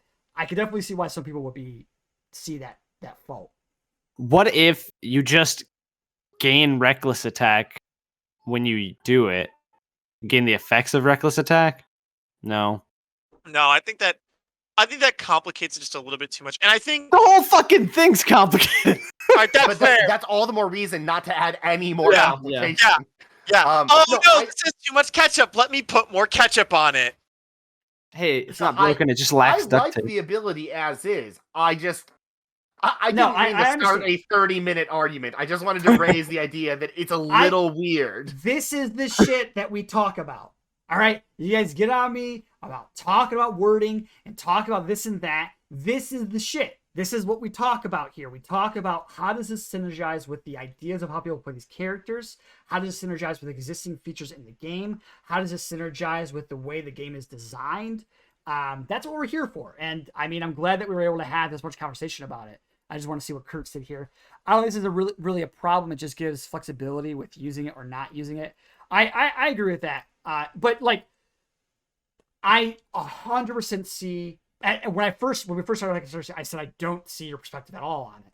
I definitely see what you mean now. And I'm glad that I do. And that's going to be up to the person who's choosing the subclass to think about.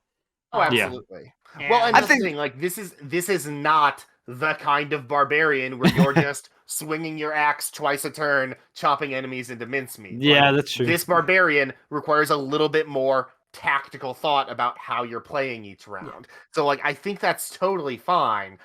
I just think that it's worth examining when you're doing something that is at odds with what I personally consider to be a pretty core class feature in that kind of way.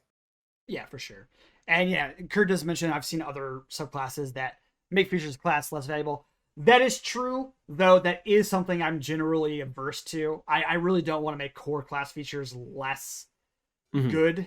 Yeah, When I give them features, even if it is precedented in the current design, I just don't think that's a super cool idea. Yeah, I don't. Personally, what I'm a bigger fan of is giving you like different ways to use those core class features, like all the new Druid subclasses that let you do different stuff with your wild shapes. Like, yeah, that's dope. Yeah, I don't think this is. I don't think this is making the. I don't think this is making reckless attack less valuable. It doesn't make, as you said, it doesn't. No one's saying it makes it bad or less valuable. It just makes it less potent. It makes it less itself. Yeah, it loses a little bit of his identity when you do this. And again, which isn't necessarily a bad thing, depending on what you're trying to do with the subclass. But I see where they're coming from. Right.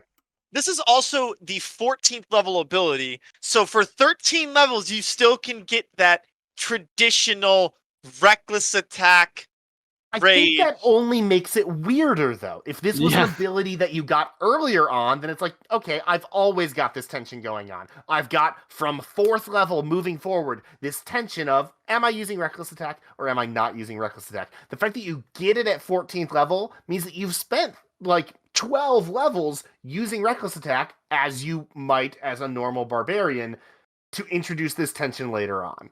I still think it's good, and I still love this subclass. It's just a strange tension, and it's a strange time to introduce that tension, I think. I also think that because you're level 14, you're going to be running into a decent amount of monsters that have True Sight, blind, Tremor. Are there really that many monsters with blind sight? I mean, high CR fiends, but like other than high CR fiends, I'm having trouble thinking of many. High CR fiends is the big one. Dragons have I think they have blind sense. Wait, who? Dragons. Dragons have blind sight, yes. Dragons. Yeah. Oh, yeah. Dragons do. Fiends do. I think the Lich might. I'm actually not sure about that. Lich might have True Sight. I think it might. Yeah, it might have True Sight. A lot of fiends have True Sight as well. So I mean, which just negates this. But I mean, we're. The thing about reckless attack, though, in that situation, I mean, not to play devil's advocate against my own ability, but the thing about reckless attack when you're fighting those kinds of creatures is those are boss creatures, and the place that reckless attack really shines is when you can one-shot a mook, where you don't have to worry about the drawback of being fucking advantaged on by a mook, and those mooks don't have true sight. But no, I think we've fueled a long enough conversation about this bit of one feature that you get out of 2 from 1 level. So I may consider changing things up about that one a little bit. We'll see. Just to because I like that point, and I think maybe it is worth addressing. But I think we've said enough about the subclass, unless there was anything else that didn't involve amphibious pods or that specific part of hyperactive membrane. Okay, I just did a search, and there are way more creatures than I realized that have true sight or blind sight. Yeah, there's quite a few. Including a bunch that have it at CR0. Like, there are creatures all throughout the CR spectrum that have senses that kind of neutralize invisibility, which I personally did not realize, including, for reference, all swarms. Oh, really? All of the swarms that I'm seeing have blind sight. I guess the idea is that, like, they bump into you, so they just know where you are. Right, yeah, because they've only got it out to 10 feet. So I guess the idea is that they're bumping into you. Yeah, and they can, like, kind of communicate that. Okay, so we're going to move on from here. The thing is... Keep it rolling. Keep it rolling? Is that what you think? Because we've gone 2 hours. I've got to work tomorrow, guys. I promise. It's essentially up to you. Hold on. Keep it flowing. Oh, he made the pun, Adam. He made the pun. He did make the pun, and also my wife isn't even home yet, so let's keep it flowing. All right. Well, we somehow are going to make it through all 4 subclasses today, which is pretty neat. It doesn't mean with the makeup a thing with makeup next week, though. So, oh no. Well, yeah, no, we will. Yeah. So All right, Justin. Justin, who got his subclass to me like 5 minutes before the podcast today. Listen, Why don't you go working out ahead is and hard. walk us through the Oath of Flow? Yeah. Coming up with the title for this one was a little bit tricky, but Oath of Flow. The Oath of Flow is taken by those who wish to experience life as a wave moving with the tide, going where life takes them and opening others to a free-spirited mindset. Sometimes called seafarers, sea dogs, or shellbacks, these paladins tend to travel along coastal towns, lakes, and long winding rivers. Never staying in one place for too long, they make a great companion for those who love to travel near or on water. The tenets of the Oath of Flow are more lenient and easygoing than most tenets. However, you should always leave a place better than you found it. Smoothly. Let your heart and spirit be free just like the tides in the ocean. Help the lost. With your guidance, you can help others find themselves. Calm mind. Keep your mind open and willing to listen. Just the different Oath of Flow features. Oath spells. You get the following spells you get the oath spells at the paladin levels listed. You get Create or Destroy Water and Sanctuary at 3rd level. At 5th level, you get Enhance Ability, and you know we love our combat spells around here, so Misty Step. 9th level. I like how you think of Misty Step as a combat spell. It can be used Or- in combat no, pretty no. well, but I meant I'll combat. always take Misty Step. I meant combat teleportation spell. Oh, There was yeah, a word yeah. I missed Yeah, there. you Put- definitely put- missed the word teleportation there, but go on. Tidal Wave and Water Breathing at 9th level. Control Water and Freedom of Movement at 13th. And Commune with Nature and Destructive Wave at 17th. Channel Divinity. When you take this oath at 3rd level, you gain the following 2 Channel Divinity options. Cleansing Water. You can use your Channel Divinity to create holy water. You conduct an 8-hour-long ritual that can create up to a flask of holy water. I messed up the wording with there. That can create a flask of holy water using 5 gallons of water per flask, up to 5 flasks. Tidal Pressure. You can use your Channel Divinity to entrap a foe. Make a ranged spell attack against a creature you can see within 60 feet of you. This attack ignores 1/2 and 3/4 cover. On a hit, the creature is restrained for 1 minute as waves constrict around the creature. There's supposed to be an additional thing in here that says, as an action, a creature can attempt to get out of the restraint against your spell save DC. Okay. Okay. Aura of Flow. Beginning at 7th level, your presence flows like an ocean current. At the start of your turn, you can move a number of creatures within 10 feet of you equal to your charisma modifier with a minimum bonus of, that should be a 1, not a +1, I don't know why I put that, in a 10-foot straight line to an unoccupied space. Additionally, friendly creatures that start their turn in this aura gain a swim speed equal to their walking speed until the end of their turn. If a creature already has a swim speed, that swim speed is doubled. At 18th level, the range of this aura increases to 30 feet. Flowing Fury. Starting at 15th level, the tidal flow protects your allies and dissuades your adversaries. Whenever you move a creature with your aura of flow, you can choose to either deal bludgeoning damage equal to your charisma modifier with a minimum of 1, or give the creature temporary hit points equal to your charisma modifier with a minimum of 1. Additionally, you can now breathe underwater. A little late to the party there, but Hey, champion. Zax was also level 15. Mine was 10th level. Or 10th Yeah. level, sorry. Second from last level, I mean. At 20th level, Mm-mm. as an action, your very presence can bring out the full force of the tide as watery tendrils sprout around you and a protective shroud of water covers your body. Once you use this feature, you cannot use it again until you finish a long rest. For 1 minute, you gain the following benefits. Excuse me. You gain an additional 10 feet of movement. A hostile creature takes bludgeoning damage equal to your charisma modifier whenever it moves within 15 feet of you as the tendrils lash out to protect you. Did I spell it wrong, or were you checking to see if I spelled it right? Keep going. Your weapon attacks and paladin spells damage deal additional damage equal to half your paladin level rounded down. When you are... How did I fuck up subjected that bad? This is what happens when you try to finish something within 5 minutes before you turn the assignment, kids. That's what happens when you inject heroin before you run a subclass. When you are subjected to an effect that allows you to make a dexterity saving throw to take only half damage, you instead take no damage if you succeed on the saving throw and only half if you fail. Okay. I'll be honest, just right off the bat, surprised you didn't give evasion earlier. I would have expected that so much earlier. I was worried about giving evasion to a Put the paladin. evasion in the aura. Oh, that'd be kind of cool. Evasion. That'd be really good. Yeah, That'd be really good. Giving that's your really whole strong. party evasion. 10 Yeah. feet of you, and then 18th 30 level, 30 feet, but I mean, you're That's- 18th level. That's Right. pretty Yes. dope. Right. Yes. But giving your whole party Yeah. evasion. Yeah. That'd be then- dope. That's and very- Pretty then- dope. And then on absolutely top of dope, that, but I think it might be too good. and then on top of that, Fuck fireball with this paladin, okay?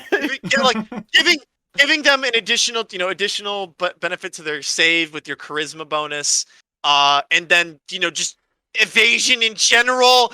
I think that's a little bit. Too strong. I've got a question, Justin. Okay.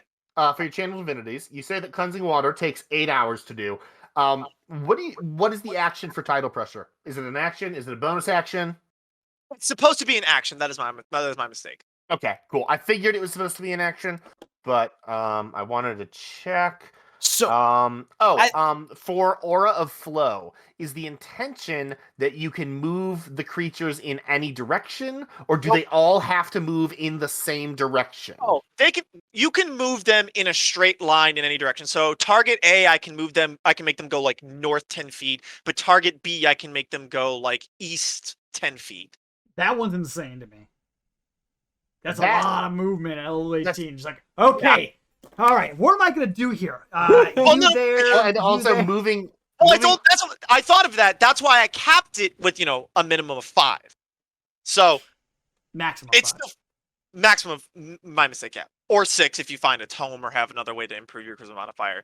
But Maybe that's a lot still. make it only move willing creatures. Maybe make this only repositioning for your party and not pushing around your enemies too.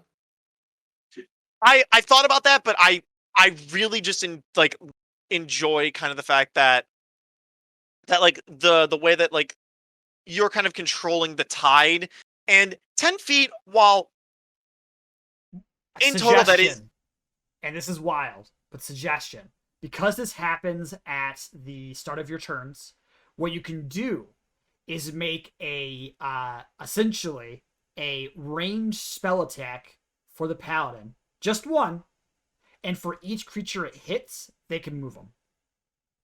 That way there's at least some level of failure that's involved. Yeah, that was my, there's no way you can just do it to people, you can just move people. well, think of Eldritch Blast and the Which requires evocation a hit. that, right, which does require a hit, but But it is 4 that times also per turn, so that is 4 times per turn, and you can, that's something. I believe with I know with one of the evocations you can do it once per turn. I believe with the other one you can do it as many times as you hit. I like So- evasion. Pushing right. is every time you hit. Yeah, pushing is every time. Pulling is once per turn. My paladin next. Unfortunately we're gonna have to call after this one, Kurt, but we're taking fan submissions, so we will review them at some point. I did think, as Kurt said, strength save. I did think about allowing a creature to make a save for it, but I just felt that 10 feet isn't Honestly, I think adding a strength save solves all. Wait, no. Adding a strength save does not solve my problems with this, because my problem with this is that it's too fiddly with moving that many damn creatures around. Yeah. And making them make a save too only makes it more fiddly and time consuming. That was the reason why I suggested the attack roll instead of the save, because it could be a bunch of rolls, but I mean that's the same effect. That's the same thing with every AoE, so it really doesn't matter. So I said the same thing to Kurt earlier on his paladin. I did there was something too that I wanted to talk about in the straight line, because basically there isn't running, it's not like you run in they run into each other and then extra damage or anything gets like that. And then also what if I were to do the pushing thing, it really kind of negates this 15th level ability that I have,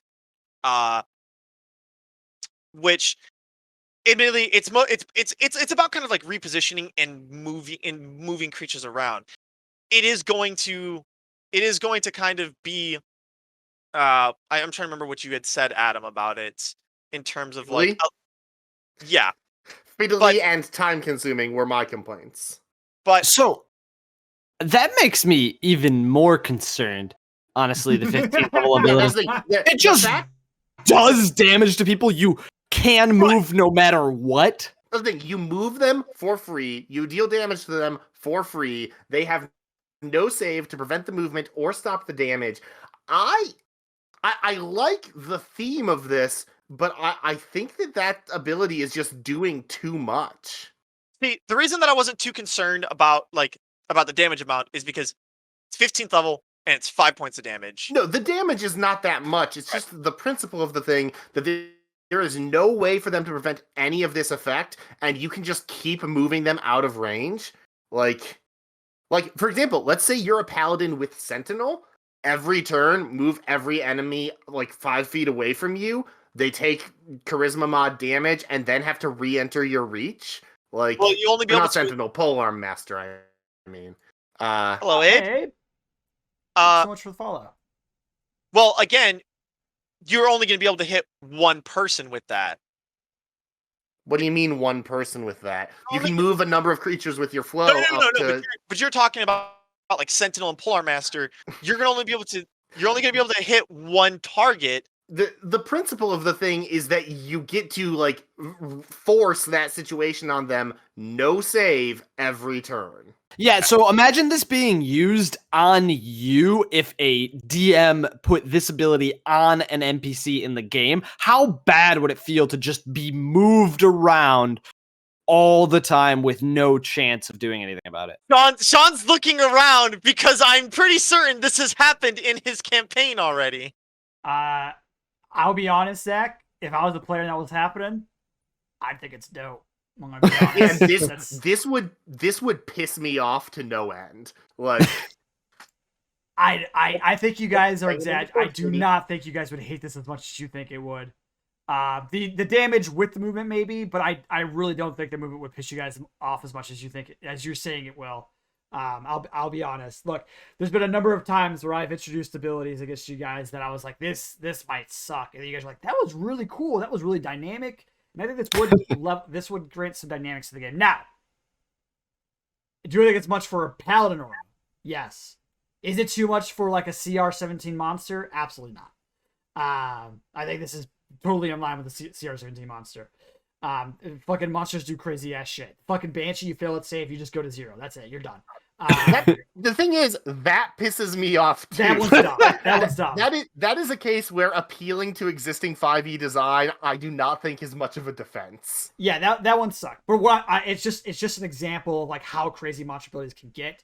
But just because an ability doesn't involve any kind of thing, it doesn't mean that it's not gonna be fun. I think this would actually be fun. I genuinely think if a monster did this to the party, you guys would enjoy this. 100%, no questions. But I do think it is too much for a paladin aura. Okay. To both move and damage. I think a strength save is one way to solve it. Because I it's really not forced. Yeah, because I really want to keep this feature of. I think the idea is cool. I think having like controlling the movement about your person is cool. I just think being able to do that freely is a bit much. But yeah, I like most everything else in this. Obviously, you missed some phrasing, like with the action usage for title pressure. I think Champion Tide is fun as a capstone ability for like the theme of this class. It's really just the Aura of Flow and the Flowing Fury that might have some issues. My other one is Cleansing Water. Just feels Hours very feels like a really long weak. time. It the also reason- just feels weak. I was gonna say something about that. I apologize. Yeah. So the reason that I made it such a long ritual was because I didn't want you to kind of do this multiple times per day. Really, The reason I have a Especially problem. since you can sell holy water for a non-trivial amount of money. yes. Well, another thing is that you can create holy water with ceremony in an hour. But that still costs money. Yeah, you still have This to. doesn't cost the money. Yeah, and you Oh, Yeah, you shit. have to find silver powder in order to do that. This is just sort of being able to just do it essentially for free, and while the application of a character being able to kind of do that for if you know you're facing fiends, yes, it's pretty strong because you can cast create water. You can fill up 2 flasks with create water. That's why I made the stipulation 5 gallons of water. And I just wanted to essentially make sure that people weren't just going to be like, I'm going to keep making a ton of holy water and just going off and selling it. What you could do is just make it shorter to cast and just make the holy water temporary. I thought about that. That wouldn't fix the selling it problem because you could just lie to people. But if you want to be that paladin, if you want to be the paladin of water who's making a fake holy water and then selling it to people and then skipping town, would that really go with your oath of leave a place better than you found it? That's true. That is very true. I could see that kind of fixing it a little bit then, and then just changing it to an hour-long ritual. And I want a stronger divinity in general, but if you want to fix it that way, what you could do. Sorry. I was well aware that this was going to be a weaker channel divinity, which I wanted to offset that by just kind of keeping it thematic, with just water and because there's not a whole lot of instances for where it's like, hey guys, we kind of need holy water here. What you could do, is instead of it just creating holy water, create a divinity which uses water as some sort of control, such as pushing creatures away. And if that creature happens to be fiend or undead, or you could just say it is holy water, and if the creature is fiend or undead, it also takes an amount of damage. I see. I can see that. I think I have something brewing around that I could change. That way, it has a use beyond it being holy water, but it also gives that it still sticks with the theme of being water based. It still uses holy water, but it also gives you an ability beyond that, and it's an instantaneous ability, not something that can be sold or takes forever to make or anything like that. Yeah, I had a couple of ideas with this, and it was really just trying to figure out what do I want to come up with that's kind of unique, and outside of ceremony, you can't really create holy water, which feels weird for clerics and paladins to not really be able to get this ability. Yeah, holy water. I don't think there are any rules for creating holy water yet, are there? I think there might be something in Xanathar's, but I didn't check. So if you look up holy water, it says a cleric or paladin may create holy water performing a special ritual. The ritual takes 1 hour to perform, uses 25 worth of gold, powdered silver, and requires the caster to spend the first spell slot. So you can just make it, just generally without you even casting ceremony. Is that because that just sounds like ceremony? That is one of the uses of ceremony. That's one of the uses of ceremony, but this is from either PHB or DMG. This is something that was available before ceremony existed. This is just codified in ceremony as well. Okay, I see. So you can you can make ceremony at the cost of 25 gold with the first level spell slot in 1 hour. Versus this, it's 8 hours. You create 5 gallons of it per flask. But I think it would be. So I think you're misinterpreting with the use. You use 5 gallons of water to create a flask of. Oh, you can holy condense water. the water down. Justin, I don't think you so much water, dude. Works. Just chopping through water and getting rid of other holy water. This isn't especially watery water. This isn't Minecraft. This isn't Minecraft where you put 9 water buckets in a square and it creates a vial of holy water. It's because you're going. It's because you're going through the ritual and you're not. It's not costing you anything to do. That's why. And the reason that it was 5 gallons. Needing 5 gallons of water isn't really costing you anything either. If you're at a lake or something, sure. But this was. I guess I was thinking too along the lines of someone just let me just create a fuck ton of water. And then you mean create or destroy water, the first level spell? Yes. I do want to. I apologize. I do want to address something that Aegis in the chat because I cut out when I was addressing his healing spring thing. Interestingly, we actually created a spell called Giving Tree. It's a spell that essentially has that. You can reflavor it to just be a spring if you want, actually, if you wanted to. But if you go to our if you look us up on Reddit, look us up on Instagram, Twitter, anything like that, you can get access to that spell and see what it does and see if that fits your healing spring idea. It might not. You might have a very specific idea what your healing spring does, but that is kind of the gist of the Giving Tree, is that it empowers people who take a short rest near it, which I would think fits kind of the flavor of a healing spring. So we do like that idea, as you could tell, because we made a spell that's kind of like it. I like sorry that. to interrupt. I made a lot of healing things. You did. Yeah, I don't know what to do to like make the aura feel better to me besides making it a strength saving throw, and that does feel like too much for everything to always be making saving throws for it. But it would feels too much to me. I don't know what the fix is for that, but another thing too that I thought about when it came to this was also just pulling enemies towards you. That was something that I've I would feel way better about it if it was push allies, pull enemies always. Yeah. That's actually kind of cool. Yeah. I was gonna say the pulling idea is great for a couple of reasons. One, you don't have to like quibble about where you're moving everybody. You know where they're all going. Two, you can't, against their will, just push them off a cliff because they didn't know they couldn't stand next to you. You'd be pulling them towards you, which means innately, unless you're like flying or something, they are being pulled to a safe location because you're probably sitting in a safe location. Honestly, I think that could also be a good fix, even without a save. I think that would still be okay. Moving them off freely, I think, is a little bit more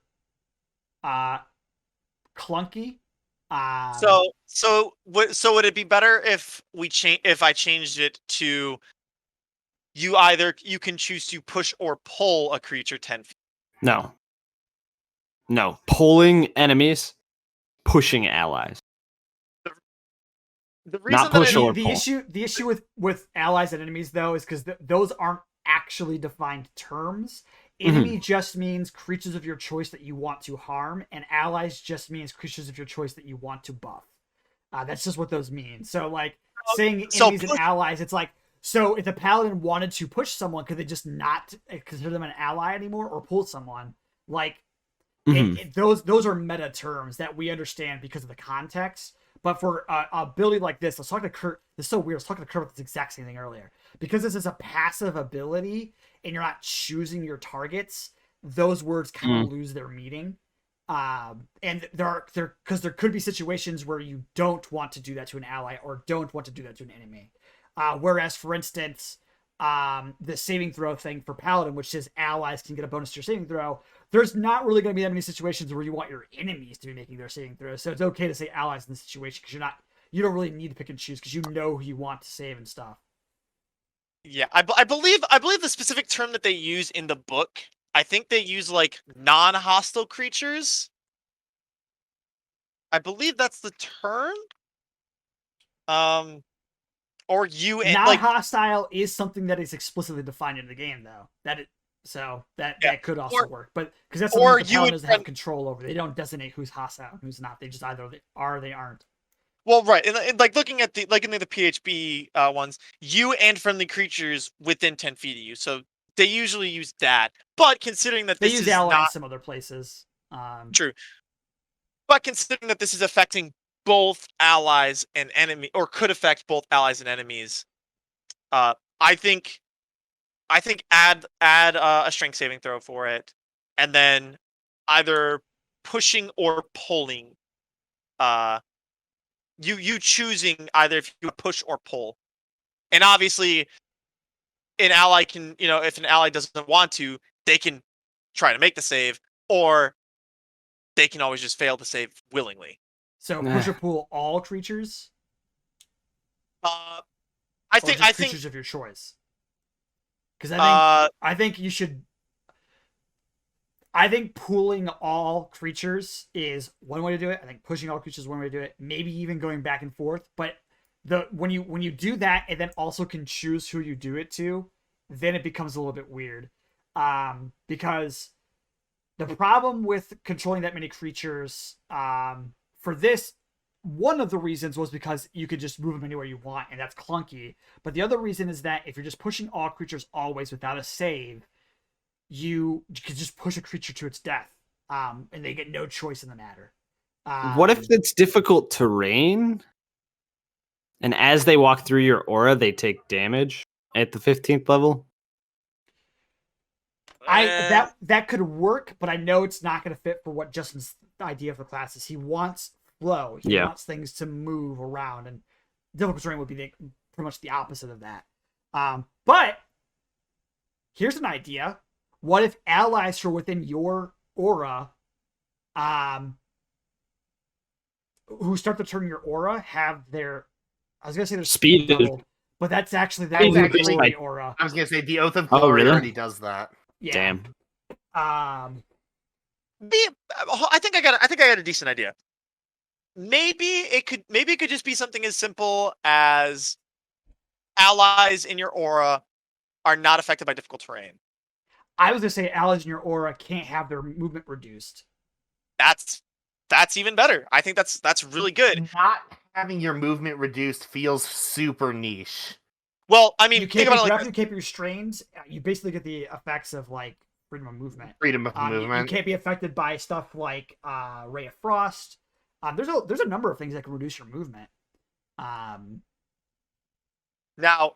admittedly, this means that freedom of movement, the spell that I give somebody, a lot more. You probably won't be using this a whole lot unless you think someone's not going to be in your aura. Mean, if we're reworking the aura that much, you probably just give them a different spell at level 13. Yeah, it's like I'm gonna be honest. It was kind of difficult trying to find some of these, like some spells. Like I couldn't find any 5th level spells. Freedom of movement is a perfect spell. A spell that I think might work better though at 4th level is Watery Sphere. Yeah, I saw, because that's all about moving people around with water and like. Yeah, I saw very well. I saw that. So I mean, doing that, then yeah, I think that's a much better way. Just allies can't have their movement speed reduced, and then reworking Flowing Fury into probably something for just allies. That's allies. Whenever an ally starts their turn in it, they get temporary hit points. I think that could still work. You can maybe even bump up the temp HP to twice your charisma mod if you're like getting rid of the damage thing. And that'd be bad. This is I'm fine with like keeping this aura related, but I personally wouldn't be super interested in playing a paladin who gets 2 aura based abilities, and making the 15 something different. But that's just me. I think paladin subclasses typically are a little bit more diverse when it comes to a 15th level ability. Yeah, I would like a paladin that does stuff with their aura. So so would I. I'm not saying I don't like paladins that don't do stuff with their aura. That's not what I'm saying. I'm not saying you're saying that. I'm not saying you're saying that. I'm saying. I for the sake of diversity of features, which is something I'm obsessed with, I would give the 15th level to something else. But I think it's perfectly fine with keeping it another buff to your aura. I'd say you can make it even stronger than just the temporary health. Remember, you can now breathe underwater at 15th level, guys. Yeah, I was gonna say you could probably move the breathing underwater thing like way earlier. Yeah, it's honestly, you could probably include the breathing underwater thing in the aura, since you're giving them the swim speed there. Your swim speed is not great if you don't breathe underwater too. That's true. It felt like there is, even though admittedly it is a bit too much already, it felt like putting it there was going to be too much. I mean, Yeah. I've been saying the whole time that the aura as written is too Yeah. much, so I can't argue with that. But I think that breathing underwater and swim speed should probably be together.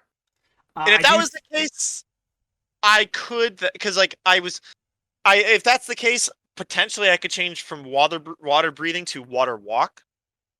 I mean, it's not a bad Water idea. walk, I think, would be very cool with the idea of flow. So Yeah.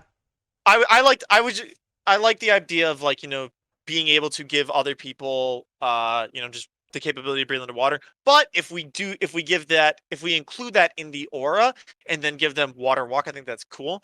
So my question is, what do you guys think of giving tidal wave to paladin to this paladin subclass? Because I was a bit concerned with it, but I thought I see absolutely no problem with it.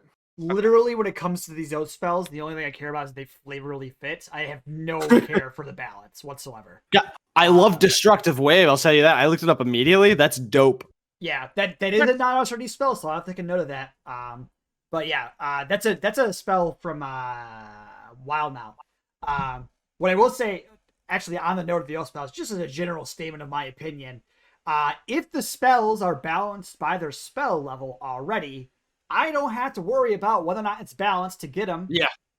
With other third level spells. And since Wizards of the Coast has already given classes that don't normally get their types of spells, those types of spells, I don't care anymore. Like, for instance, the fucking Divine Soul Sorcerer just gets the entire cleric spell list. And the Warlock, the Celestial Warlock, gets healing spells on short rests. I think at this point, the pooch has been scrooched, or whatever they say. So I just have one final thing that I want to touch on, because I think we got, we focused a lot on the aura ability, and I think that's a perfect thing. I knew that this was going to cause a lot of conversation. Admittedly, it was not the conversation that I thought it was going to. Maybe not fully it, but just a tweak. But how do you feel about the Champion of the Tide? Your weapon attacks and paladin spells deal additional damage based on half your paladin. I think level. you can do basically anything in a capstone ability as long as it's not an insta-kill, and it's probably fine. Especially for paladins, where they get their capstone at level 20. You can do basically anything, and I will not cry foul. Even if it is an insta-kill, monks can do that for 4 key points at... Exactly. So, or open Fair damage enough. anyway. You basically cannot go overboard with capstones. I am much more maligned towards a weak capstone than a strong one. I think a weak capstone is boring as hell. Yeah, the Ranger capstone, I think they really need to cool it down. Maybe half your wisdom modifier. I don't know. No, I like this. I like Champion of the Tide. I think that's Champion of the Tide is the standout. I think Champion of the Tide fits perfectly with everything that you're trying to go for here. I think it fits the theme. I think it gives you exactly what you should get at a 20th level thing for 1 minute. It fits other paladin capstones. Like, I'm all about it. And the Champion Divinities are fine too. Besides, Cleansing Water had I think that could do some stuff, but I have a couple. The aura. I have a couple ideas, which I'm glad that the aura did bring up so much conversation, because I wanted to think of kind of a unique movement aura, but that's no, definitely. I understand what you're going for. It's just like passive abilities are hard to really bring down their balance, and passive abilities that require a lot of checking is a bit much. It already gets bogged down being like, I choose this person to move here, this person to choose move here, this person already wait, did I already move that guy? Because he's still in my aura. I don't remember. Yeah, exactly. That's fair. Well, I'm glad. I'm glad that you guys that the theme felt good. That was everybody's themes were pretty dope. I loved what I already went for. I love the gourd. I love deep sea. I love the intention of flow, which is really what when I think of water abilities, that's the thing I think of as the flow. Yeah. Like that's what it's all about. Every time I think of the word flow, though, I just think of monks, and I'm like, I don't want to make a monk subclass. I tried to make a monk subclass, and I couldn't come up with the abilities. So Dude, just maybe make later. just make the 4 elements monk and remove all the other elements. Right. Hey, you know the criminally underpowered 4 elements monk? Remove 3/4 of its abilities. Easy peasy. Since we're making Avatar references here, Champion of the Tide, my thought came from when, at the end of season 2, when Katara like brought out like the wavy like octopus stance almost. My mind went right to there. And I kind of If actually that's what you thought of, why didn't you give him reach? Where's the long arm at? Long arm. because her arms don't actually get long. So Yeah, no, I like this a lot, but so I think we're about wrapping this up now. I think we're gonna wind down from this point. Adam's well over his curfew. yes, I am. This is the longest one with a lot of cuts, unfortunately, but we got through all subclasses, which is dope. So we got to think of what we're gonna do next week. Adam's not going to be here, he said. I might not. I wanted to okay. get mine done today in case we couldn't do all of them next week, because I think I have something going on Wednesday, but depending on the timing, I might still be able to make it. So Sid was talking to me earlier about wanting to make spooky things for D&D. I think whatever our theme is, whatever we decide to do, the theme should be something spooky. Spooky, huh? Well, guys, it's been 6 weeks, 5 weeks since we've done spells. I think there's a lot of room there for some spooky spells. Yeah, unless someone else had a different, what's the word? A different idea. Inkling. They just really felt like an urge to do a specific kind of thing.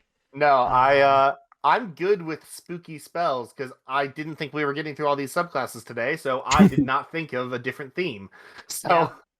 I object. It's August, damn it! Quit bringing Halloween into summer. Hey, We can bring it back. There's things that are spooky other than Halloween. We could do spooky items in Halloween, something else. I'm totally fine with doing spooky spells. In Halloween, we do cursed magic items. Yes, oh, that'd be good. Yes, put that on the themes document. We'll save it for the episode closest to Halloween. Listen, I know magic items, and for next week, spooky spells. Spooky spells.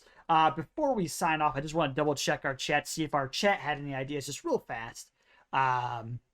We've got Abe in the chat. Like Abe's posted some stuff on Dragon's Foot. I've literally never heard of Dragon's Foot. Sounds like it's a 2nd edition forum. So. Oh, interesting. And you made a lot of threads on that.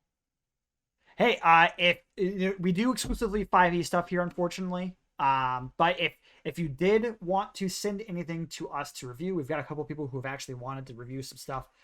You could send some links or some ideas to dbsocietymail@gmail.com. That's kind of our mail where we get like fan suggestions. What was that again? That's dbsocietymail@gmail.com. And if you send that there, eventually we are planning on doing a fan submission review episode. Thank you so much, Adam, for putting that in the chat. And if you have any links to these posts or anything like that, or anything specifically you wanted us to look at, we'll put it on a list. And when we do our fan review episode, we'll be more than happy to do it. And also, we probably won't review it on the show, but I am a big 2nd edition nerd because that's the edition I learned to play with. So if you've got something really cool from 2nd edition, just put it in the mailbox and I'll look at it and just be happy about it on my own. Hell yeah. If it's cool, I might want to turn it into something 5e as well. Yeah, so. That's true. That's true. If there's anything you're super proud of or you find super interesting, might look into that healing sprig. Healing sprig? I thought it was healing spring. I thought it was spring too. Pretty sure it was spring. I think Zach's just. I like it if it's sprig. He's making a sprig, dude. Phantom. I thought you meant like a little stick that was healing. Phantom concern unique spells. We'll keep that a note. Definitely, if you really want us to look at, send us an email. If we do get a big enough chat, it's not going to be feasible for us to take suggestions from the chat. The email is the way to go. But we'll definitely look into that and see if we can do something in the future. But for this week, that will be it for us. Does anybody have any last words before we sign off completely? Yeah, I really wanted to say marmalade. Hell Just go yeah, Marmalade, the instrument. All right. Well, that's going to do it for us, the Last Ledgers, here today. If it's lost, it must be found. If it's been found, it must be remembered. See you next week.